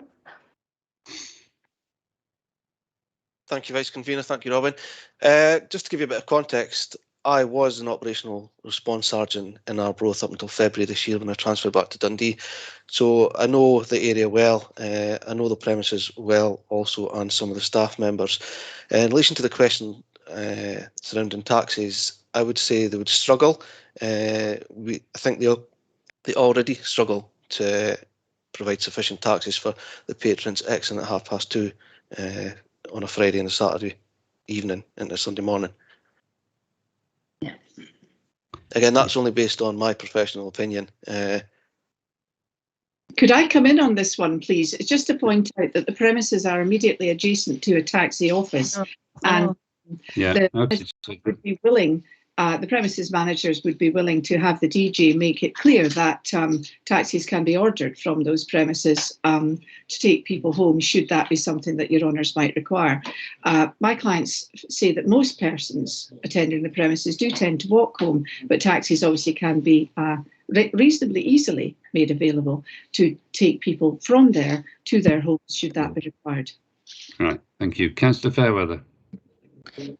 Thanks, Vice Convener. Yeah, I was just going to say there is a taxi rank right next door to the premises, but I really don't see what that's got to do with the licensing board. That's that's surely just to do with the patrons, right, and it's their own responsibilities as far as I'm concerned. Thank you. Right. Okay. Are there any other questions? No. In which case, can I move into comments? Councillor Fairweather, your hand is still up. You're on mute. Yes, Vice Convener, and I do want to speak anyway. I think the presentation by Mrs. Hood was excellent and to the point. There's not much more that I can add to this. I was surprised that the police letter, and I'll just go to that. Hang on a second.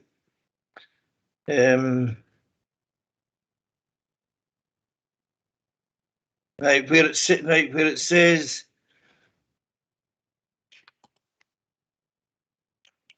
Oh, I've got the wrong letter. Sorry. Well, basically, it was saying here we are. The premise is surrounded by residential properties. The demographic of these residents are not known, and there may be families and young children with shift workers. I find that astonishing. There may be. They don't know. So where are these complaints coming from? We do know that there are other licensed premises in the area. And going basically to the crux of the matter, which is page 34 of our papers. When we look at it, it's 30 minutes. The police have already commended the stewards of this property. It seems the property is extremely well run, and for 30 minutes, considering what this type of premises has gone through in the last 18 months, is it too much to ask for an extra 30 minutes? For this. It seems that none of the complaints are really linked to that premises, so I'll be moving to grant this. Thank you. Right, thank you. Councillor Brown. Yes, the extra half hour at the outset means an extra hour on the outside, which the residents will now be talking, instead of 3 o'clock, they'll be talking 4 o'clock before everybody disperses and normal service will be resumed. So I wouldn't say I'm in favour at the moment until I hear others. Okay, thank you. Thank you. Councillor Whiteside.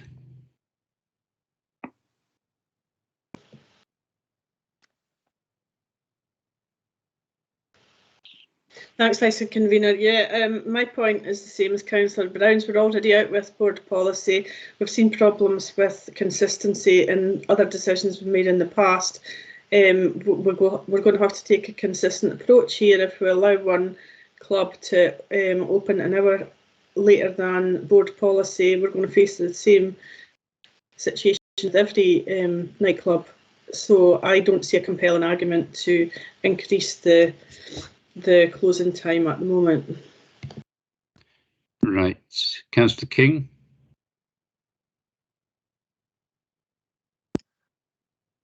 Yes, Convener. When we first started down this track in Kirriemuir, I pointed out we were levering the door ajar. The last time I said we'd kicked it in. Now we've just taken it off the hinges. I think we should just dump the policy now because nobody's sticking to it. Nobody understands why it was introduced in the first place. I'm probably the only member of the licensing board that was there when it was introduced for exactly the reasons that people are becoming concerned. For noise and disturbance in the streets, for the inability of the police to have sufficient staff on at 3 o'clock and 4 o'clock in the morning. When the policy was introduced, the police were clear that they could police adequately up till just after 2 o'clock in the morning. But if it went any further than that, they weren't going to have enough people on the streets to be able to deal with things. Because of COVID, and certain businesses have had a tough time, yes, I agree. But now they're coming along with all the excuses under the sun to get extended hours. And it's only half an hour. But next time now, it'll be 4 o'clock in the morning, the same as Aberdeen, or 5 o'clock in the morning. I think now is the time to draw the line in the sand and say, you will get policy hours and nothing else. Thank you. Councillor Durno. Yeah, thanks, convener. I can understand the 7 o'clock because obviously Scotland are playing in the football and being open for 7 o'clock would be good. So I do understand opening earlier. I do have concerns about it being later at night, and it's no reflection on the club, but one of my friend's daughter was actually attacked a few weeks ago in that street. So there is people coming out of other places, and there is a, you know, if the police are not going to be able to help people, that's what my concern is as well. I think probably what we should actually do is give this a trial period, and if there isn't any police activity or anything in the next, because obviously we've got Christmas coming up, in the next couple of months, trial period, see how it goes, and if there's no complaints, etc., then, you know, we'll know what's working.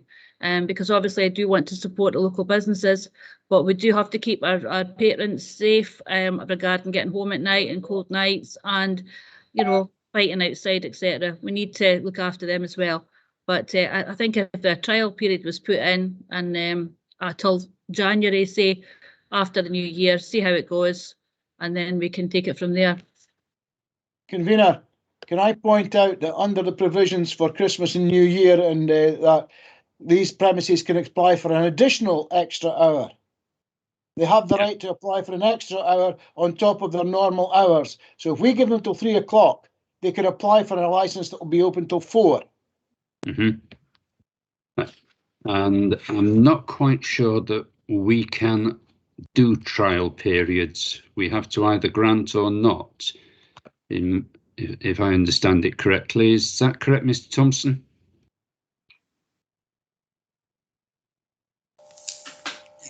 Thank you, Vice Convener. My advice would be that the application for the variation is either acceptable or unacceptable. I think the board would be creating issues for itself if it suggested a trial period, which would suggest an uncertainty in the board's position, which I think there's a bit of an issue in terms of legality.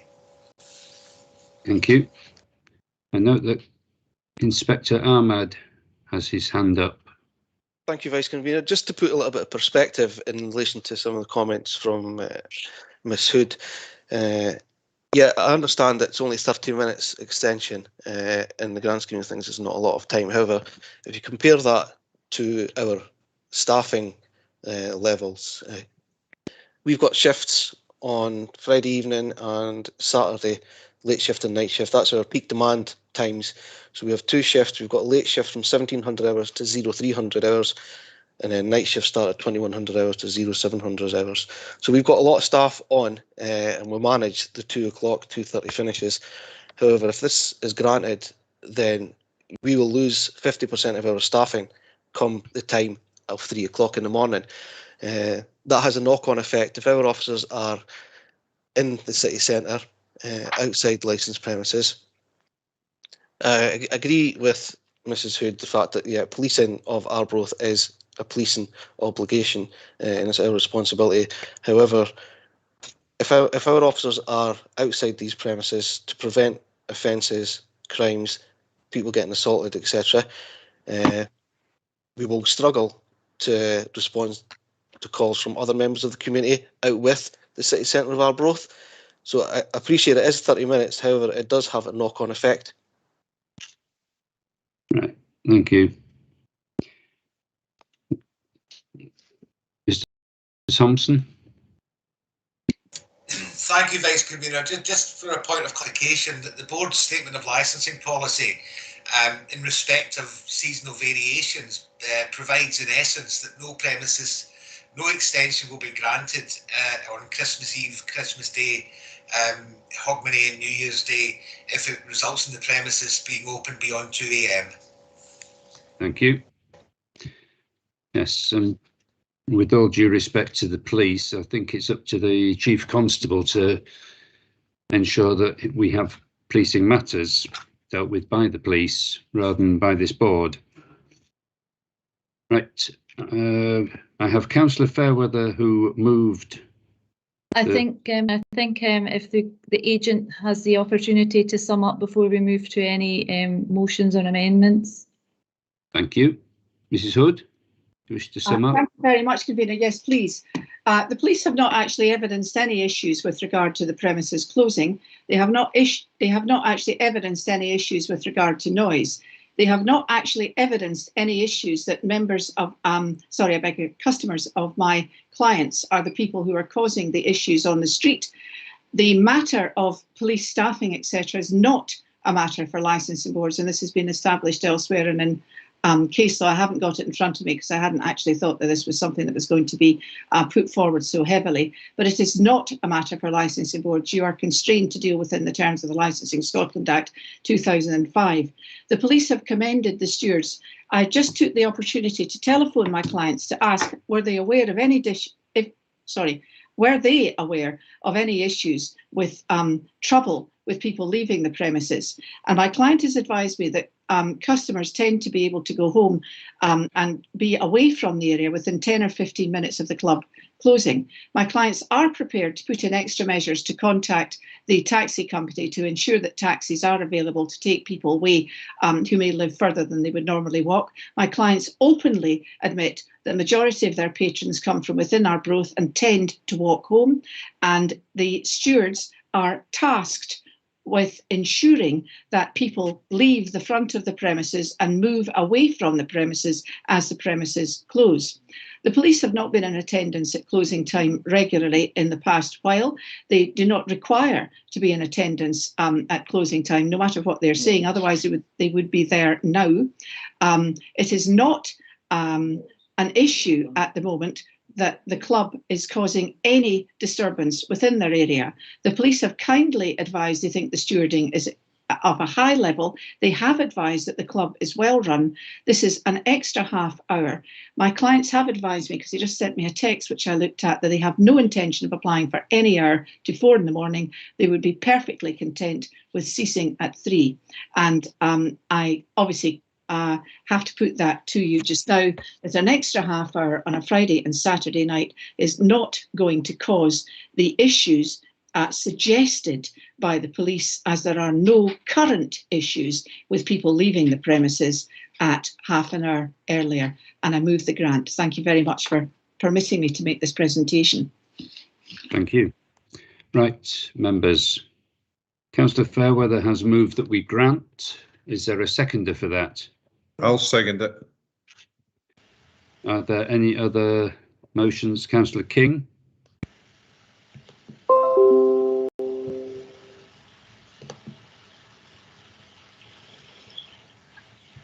Councillor King? Beg your pardon, I keep on putting it in mute so I won't disturb you. I'm proposing that we restrict the closing hour to that provided in board policy on all days. Right. Do you have a seconder for that? Councillor Whiteside? Yeah, I'll second that.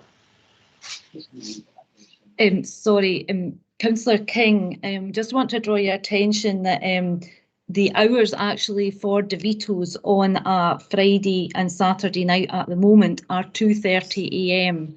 So they already have aware of that, Fiona, but I'm proposing that we restrict to board policy on all days. This is becoming a steadily creeping situation where more and more premises are trying to get longer and longer extended hours. The policy is there for a purpose. I'm proposing that we stick with policy. Sorry, just could check I that just ask policy is? David Thompson to come in on this, because they've already got 2:30 on a Friday and Saturday. David, could you speak? Yeah, thank you, Vice Convener. The board have been asked to determine an application for a variation of the current premises licence. This is not an opportunity for the board to actually make changes to the licence that currently exists. And the only way that it could do that would be if there was a premises licence review application that was considered. So it's not possible to amend the current hours except as requested, and therefore the board cannot interfere with the current hours permitted by the premises operating plan. In that case, I will revise my amendment to say that it be limited to the current closing hour. You're calling for the existing hours? No, I'm calling for it to be the current closing hour. I'm quite happy with them opening at 7 p.m. and doing away with the 12 noon. I can accept that. It's the closing hour I have difficulty with. So, right. Councillor Moore, so it would be along the lines of requesting that the terminal hour of the 3 a.m. on the Friday and Saturday be refused. And limited to 2:30. Yes. Have I got reasons for the refusal, Councillor King? Yes, it's to comply with policy. Comply with policy and inconsistent with any of the objectives? That's right. Whatever. Which objectives, Councillor King? God, I don't have them in front of me at the moment. Preventing crime and disorder, securing public safety, preventing public nuisance. That one. Preventing public nuisance. Yes.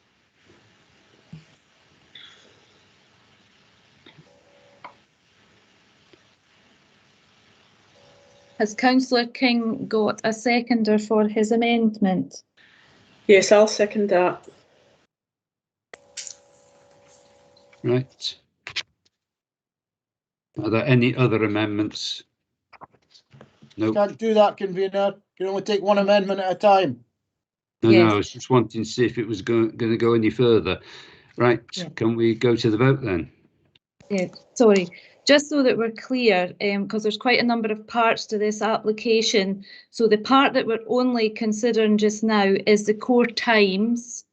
I understand that the board appears to be happy to accept the 7 o'clock additional hours on the openings this Sunday to the Thursday, and the additional opening at the 7 p.m. on the Friday and Saturday. Is that correct? So that part the board is in agreement with. So it's the motion is by Councillor Fairweather, seconded by Councillor Nicol, is that we grant the core hours, the additional hours on the Friday and Saturday and give them till 3 a.m. on Friday and Saturday night only. And the amendment moved by Councillor King, seconded by Councillor Whiteside, as that the request for the terminal hour of 3 a.m. on the Friday and Saturday be refused, as it's inconsistent with the licensing objective of preventing public nuisance and inconsistent with the licensing board's policy. Yes, I believe that we're all happy with parts 2 and 3, the addition of theatre and the amendment of seasonal variations. If we move to the vote just now, and then we can cover the other bit, Councillor Moore. So, Councillor Fordingham, unfortunately, I can't take a vote from you because you had missed part of this application. So it's Councillor Moore, motion or amendment? Motion. Councillor Boyd? Amendment. Councillor Brown? Amendment. Councillor Durno? Amendment. Councillor Fairweather? Motion. Councillor King? Amendment. Councillor Lumgear? Motion. Councillor Nicol? Motion. And Councillor Whiteside? Amendment. So that's 4 for the motion and 5 for the amendment. Therefore, the 3 a.m. opening is refused for the Friday and Saturday. Could I ask members to go back to the actual application, and if they're happy to grant the seasonal variations? Agreed. The activities is Agreed. to add theatre within core hours and any other activities. Agreed. Agreed. Yep. Agreed. Thank you, and I will pass back Thank to you the very committee. much, Honours. Can I please ask for written statement of reasons? I'll obviously put it formally. I think that can be done. Thank you.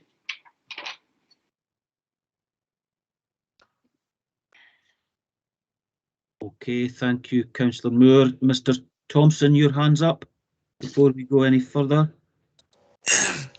It's just a point of clarification, convener, that the board's seasonal variations only apply for Christmas Eve and Christmas Day, whereas the applicant has asked for Boxing Day. Now, given that the premises can open to 2 AM, basically seven days a week, and 2:30 AM on a Friday and a Saturday, I don't think the seasonal variations will be of any benefit to them, because the board's policy also provides that no premises will be open to beyond 2 AM. So it's just to note that the amendment to the seasonal variations on Boxing Day really won't make an impact on these premises. And I do stand to be corrected unless there's something I'm missing. I don't know if Mrs. Hood has any comment on that. That was my understanding of the seasonal variations, which is why I had put in the application for the extra half hour on the Fridays and Saturdays to cover that very point. But I thank you very much, David, for clarifying that position. I'm very grateful to you.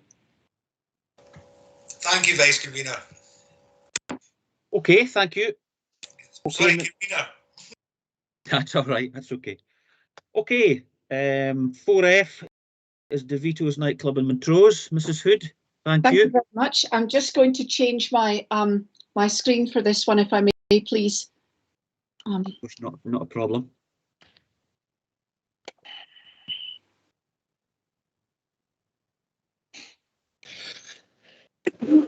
There we are. Got it now. Thank you very much. There is another police objection to this, which I'm sure your honours would prefer to hear first. Yes, we'll do what we did the last time. Hopefully my screen will stay on this time. Police Scotland, do you want to comment on your letter? Thank you. Yes, thank you. Again, it's very similar to the previous application that we kind of we're objecting to the extra hour till 3 o'clock Friday and Saturday until 2 o'clock on Sunday and Thursday. Our reasons for objection are almost identical. However, I would note that there have been no calls in relation to this premise since the reopening, and we have carried out 2 inspections this time, whereby good housekeeping was adhered to and staff were cooperative with police. But again, from our police point of view, the extra hour in relation to the staffing would probably have a knock-on effect for the residents of Montrose, and we believe adding antisocial behaviour and noise complaints for the potential for these to happen, and the hours are out with board policy. Thank you. Thank you very much. Any questions for the police? Councillor Moore.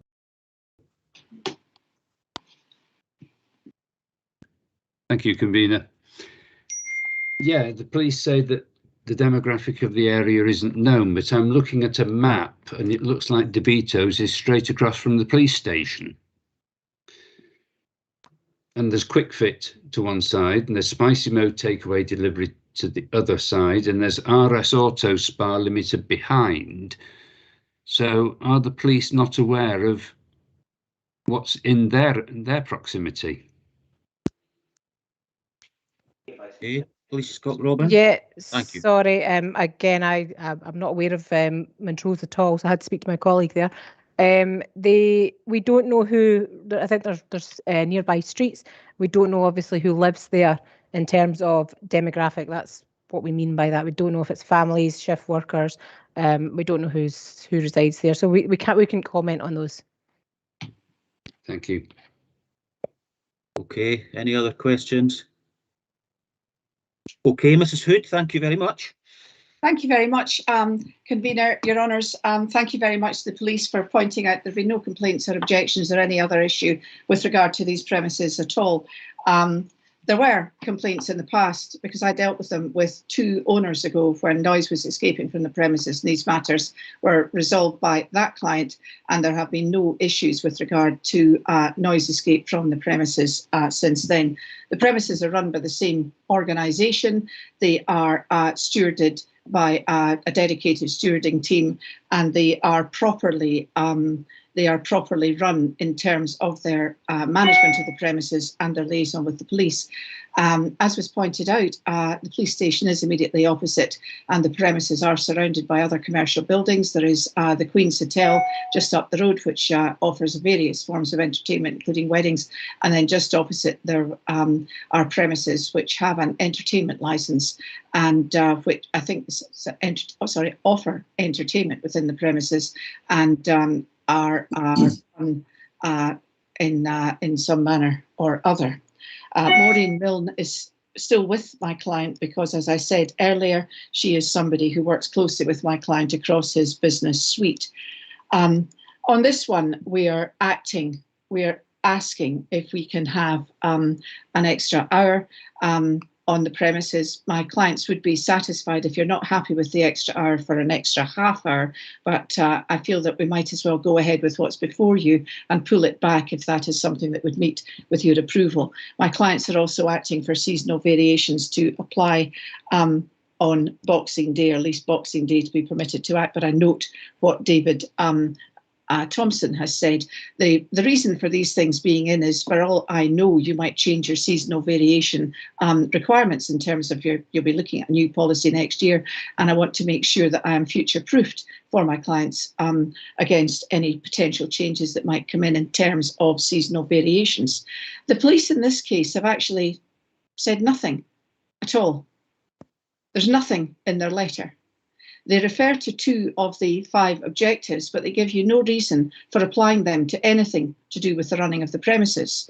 The only issue that they have is police staffing, and as was pointed out, the police station is directly opposite. My understanding is that there have been virtually no, I think there have been 2 visits to the premises and virtually no requirement for the police to attend, and no issues that have been raised by the police to put before you, which would enable them to have their objection even specified. There is no objection in terms of the 5 objections, and the law, and I'm sure that Mr. Thompson will confirm this, requires the police to specify properly what their reasons are. The reasons have to be based within the terms of the Licensing Scotland Act, and police staffing is not one of those matters. I will point out that the premises are currently able to be open until 3 in the morning, providing food is provided within the premises. The food doesn't have to be provided from within the premises and can be provided elsewhere.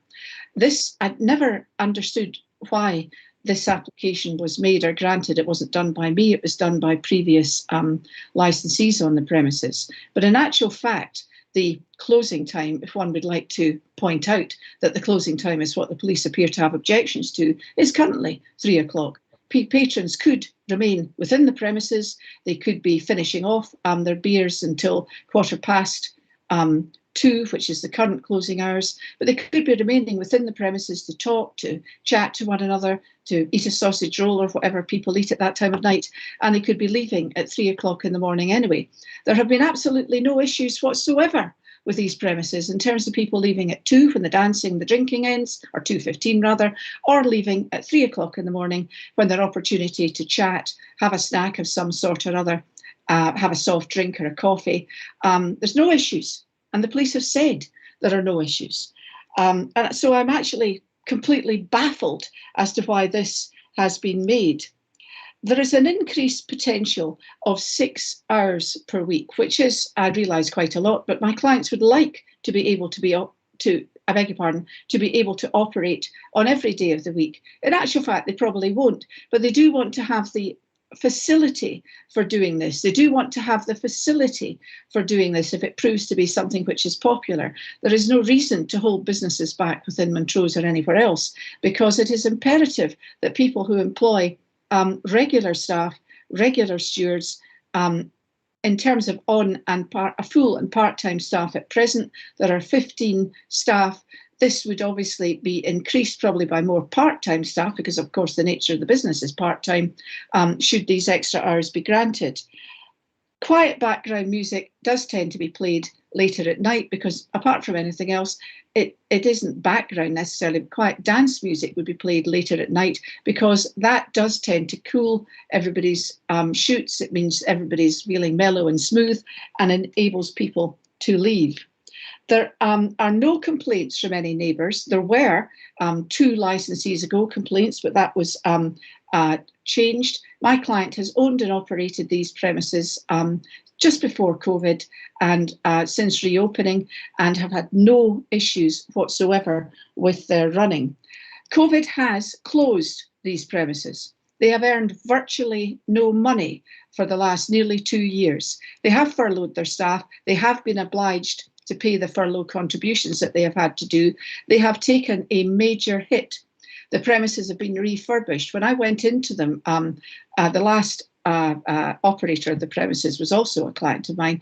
When I went into the premises under her aegis, they were, I think the word pretty grotty. They weren't disgusting. They passed whatever was required. My client has refurbished these premises. He spent a lot of money on these premises, and they really are up to standard, and we have no issues with them.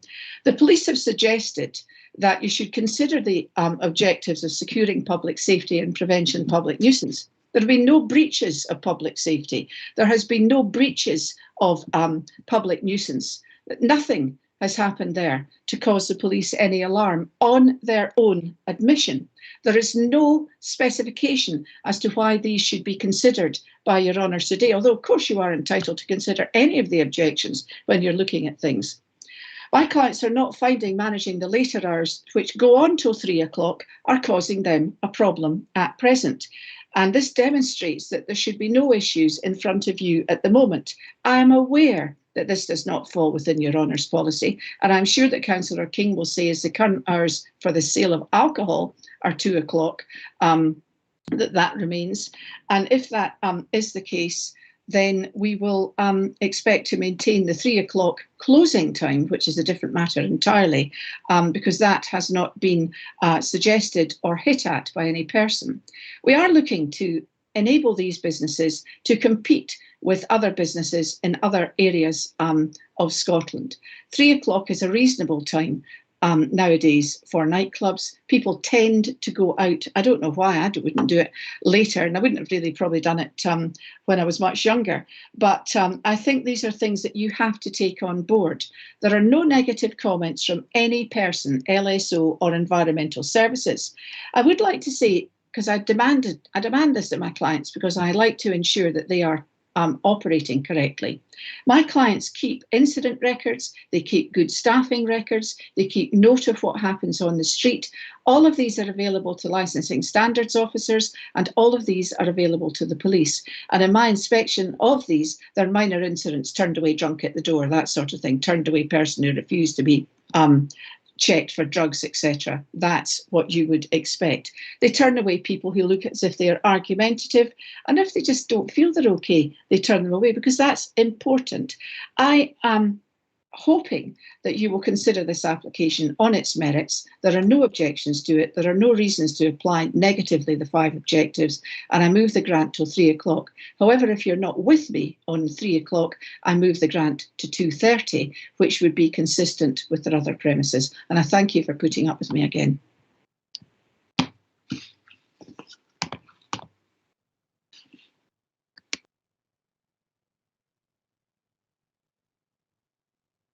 I think we've lost the convener again.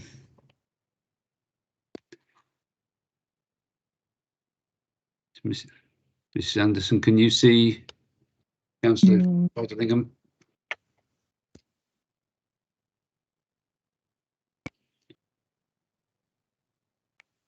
Are you with us, convener? Oh, Yes, I am, Councillor. This has been it's been doing this. It was never any issue before it was upgraded, and since it's been upgraded, it just keeps doing it. The whole screen just freezes and everything goes off. Can't even get into emails or anything. Okay, Councillor Moore, I think, are you just going to carry on with this one? Because I've obviously missed quite a bit of it now. Yep, no problem with that. I just have one question for Mrs. Hood.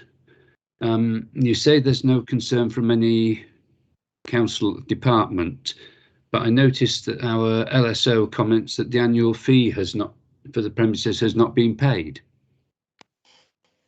Councillor Moore, this has already been paid. It was paid yesterday. I would like to thank the Licensing Standards Officer for pointing this out. I phoned up my client. He said, "Oh, I'm sure I paid that."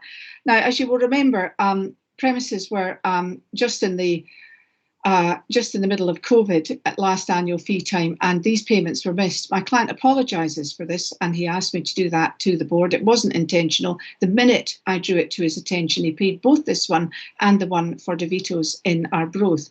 I have asked him, because I do this with my clients, to make sure that he diarises for next September the fact that he should have received a notice and for payment of the fees, and if he hasn't, to contact the board and to make sure that he pays in plenty of time.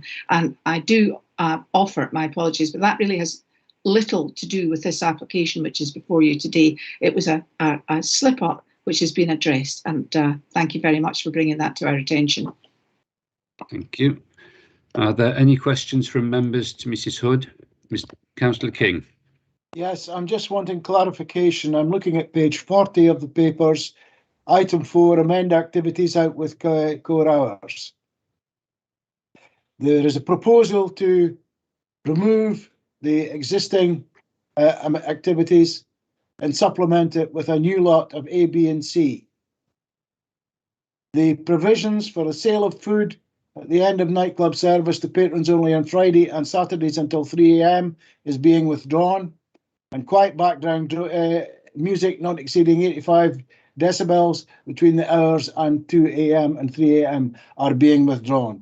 Can you confirm that, please, Mrs. Hood?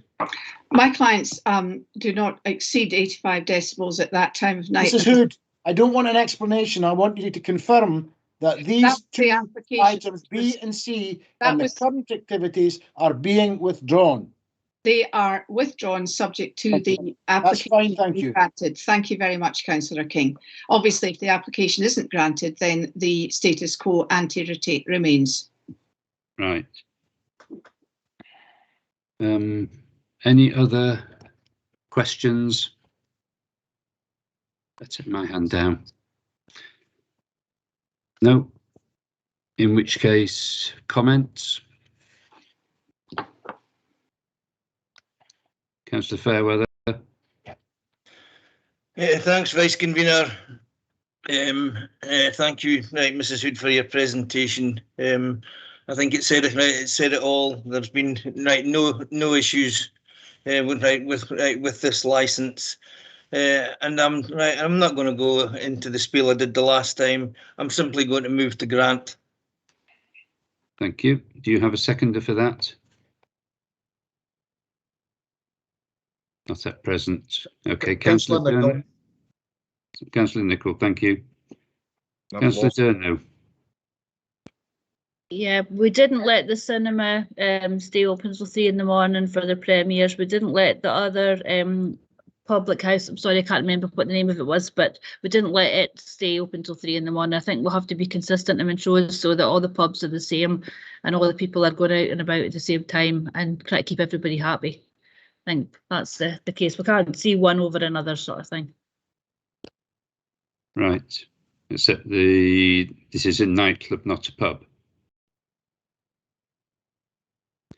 So. And if I might intervene, they're currently open till 3 AM, and that obviously would be withdrawn if the application isn't successful. Yeah, right. Councillor King, your hand is still up. Yes, I want to come back in with a comment and a proposal. Yeah. I've looked at this one very, very closely. I can't remember why the 3 o'clock for food got through. I certainly was opposed to it at that time.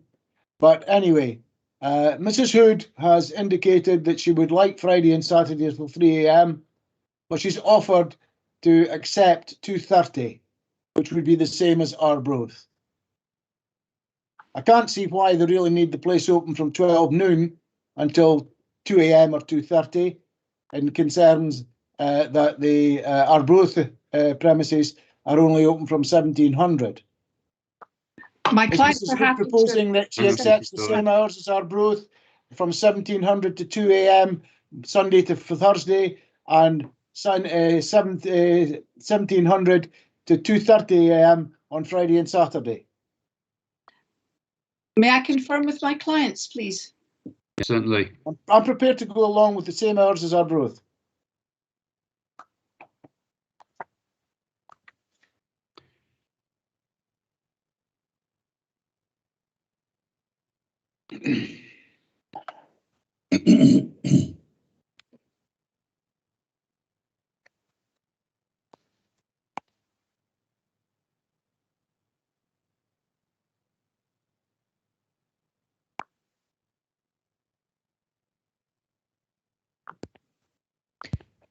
Sorry, Councillor King, could I just clarify with you? Are you saying 7 p.m. or 1700 hours, which Sorry, is 5? is it 1900? It's whatever the same hours as Arbroath.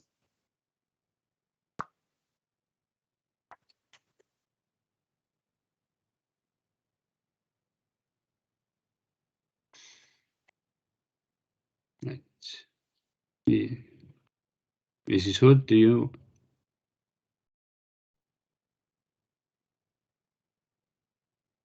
If I could just come back and say it's 7 p.m, Fiona. Yeah, 7 p.m. to 2:30. It was agreed. That's what they've got in the Arbroath one. They've got 7 p.m. to 2:30 a.m. the Fridays and the Saturdays. And 7 p.m. till 2 a.m. the rest of the week. Yes. Right. Can I check with Mrs. Hood whether she's able to confirm that? And you're on mute. Apologise. I do apologise. My clients have advised me that if you're not with them on the 3 o'clock, we have a motion for that, which I assume would have to be dealt with, then they would be content with the amendment for 2:30 in the same hours as Arbroath. Right. So I have Councillor Fairweather's moved to grant. Councillor King is moving an amendment to the hours of Arbroath. Do either of them have a seconder? Sorry, Councillor Nicholl. I had a seconder. Yes, I think Councillor Nicholl seconded. Councillor Sorry, yes. Sorry, Vice Convener. I've got Councillor Fairweather, the motion, Councillor Fairweather, seconded by Councillor Nicholl, is to grant the hours that they have requested. So that will be the hours that are detailed in the report until 3 a.m. on the Friday and Saturday, and the other additional hours as well. And then the amendment by Councillor King. Has Councillor King got a seconder for the amendment? Councillor Boyd. Councillor Boyd. The amendment is to grant the hours. No, I'm calling on Councillor Boyd because he's got his hand up. Yes, I'm happy to do it because I thought that Mrs. Hood had said that her clients were happy with with this 2:30. Can Mrs. Hood clarify that, please? Yes, of course, Councillor Boyd. My clients have applied for 3, and if the councillors, if the members of the board were willing to grant that, that would be their position. However, if you're not willing to grant that, my councillors would be happy with the 2:30, which is the amendment. I think Councillor Boyd is Councillor Fairweather, seconded by Councillor Nicholl, wish to grant till 3 o'clock on the Friday and Saturday. Is that correct, Councillor Fairweather?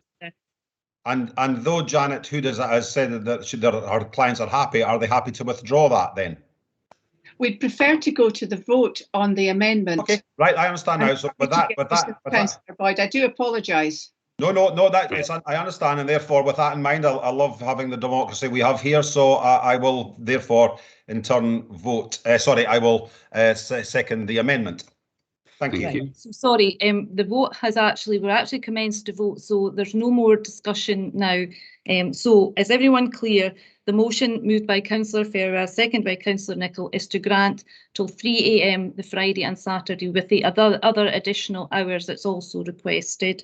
And the amendment moved by Councillor King, seconded by Councillor Boyd, is to grant the 7 PM to the 2:30 AM Friday and Saturday, and the 7 PM to the 2 AM the rest of the week.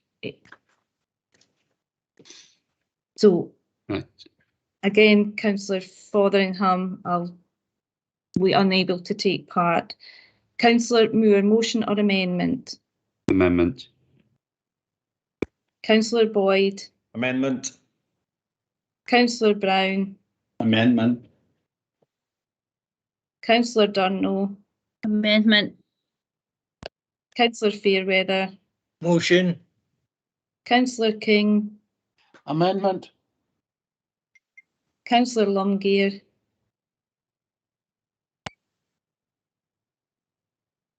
Councillor Lumgear. You're on mute, Councillor Lumgear.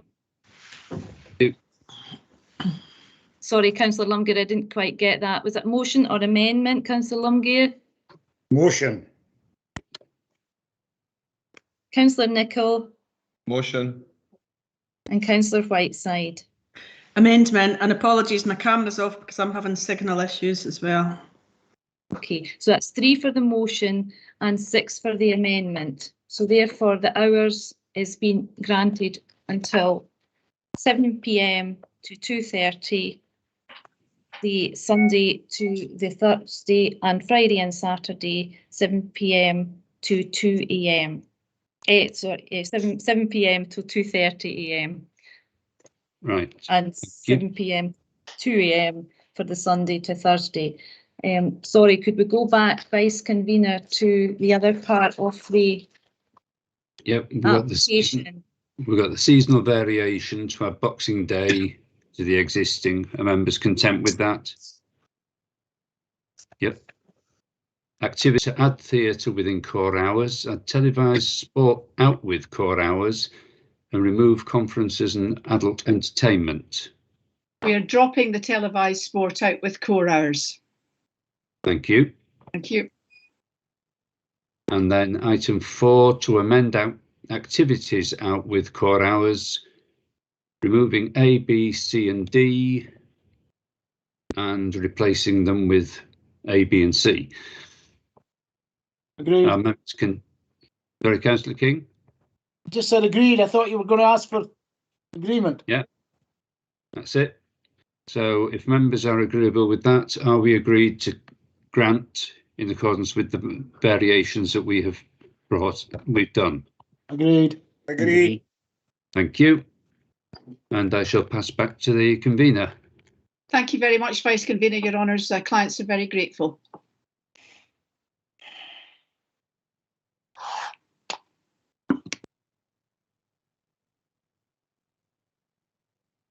You're on mute, convener. That's better. Thank you, Councillor Moore. That's it. Yes, thank you.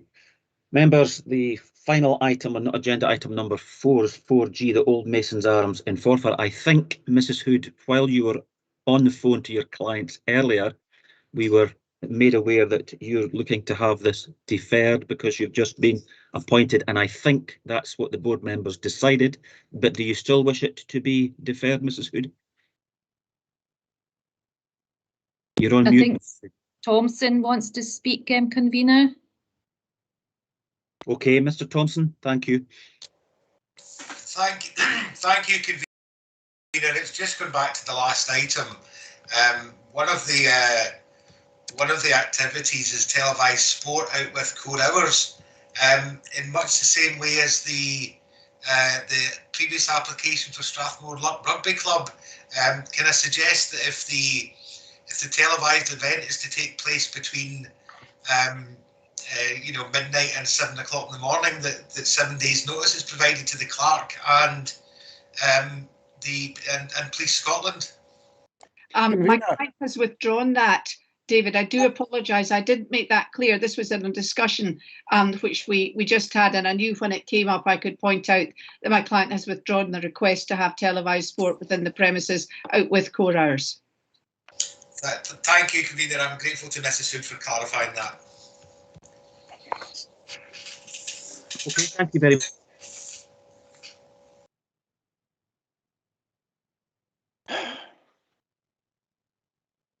You're on mute, Convener.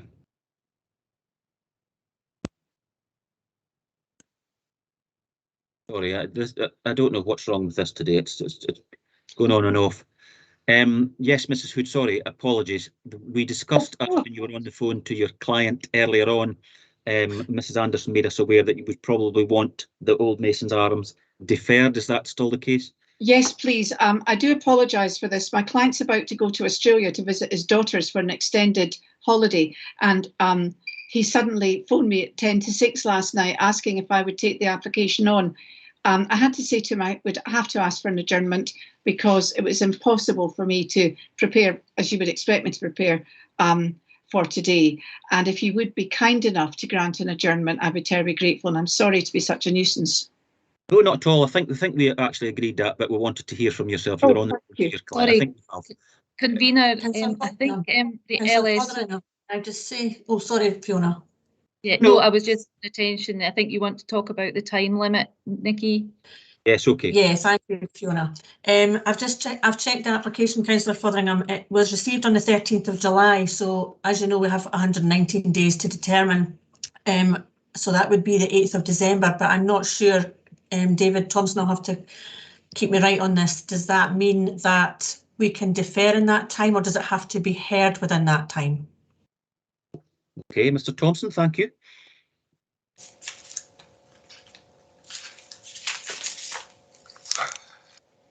Sorry, Convener, I'm just getting the books out.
Convener, apologise for the delay there.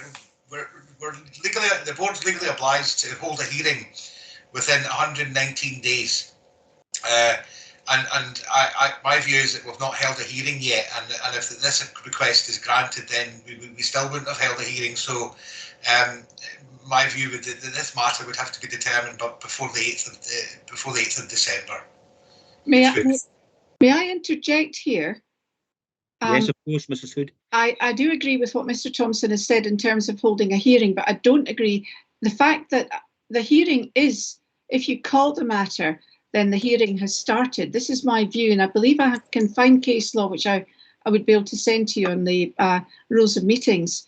I would be happy, on behalf of my client, to accept that the hearing has commenced because the matter has been raised. And then once the hearing has commenced, then it can be adjourned to a later date.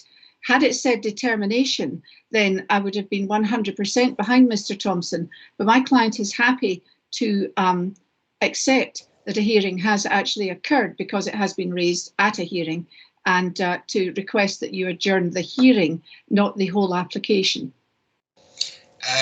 Convener, I'm grateful to Mrs Hood for her input here. Perhaps you could maybe send, if she could send me the case law that she's referring to, on the basis that there's no insistence on this, then I think we don't have a difficulty in then adjourning to a date beyond 8th of December. Okay, thank you, Mr Thompson. Is that agreed, members? Agreed. Agreed.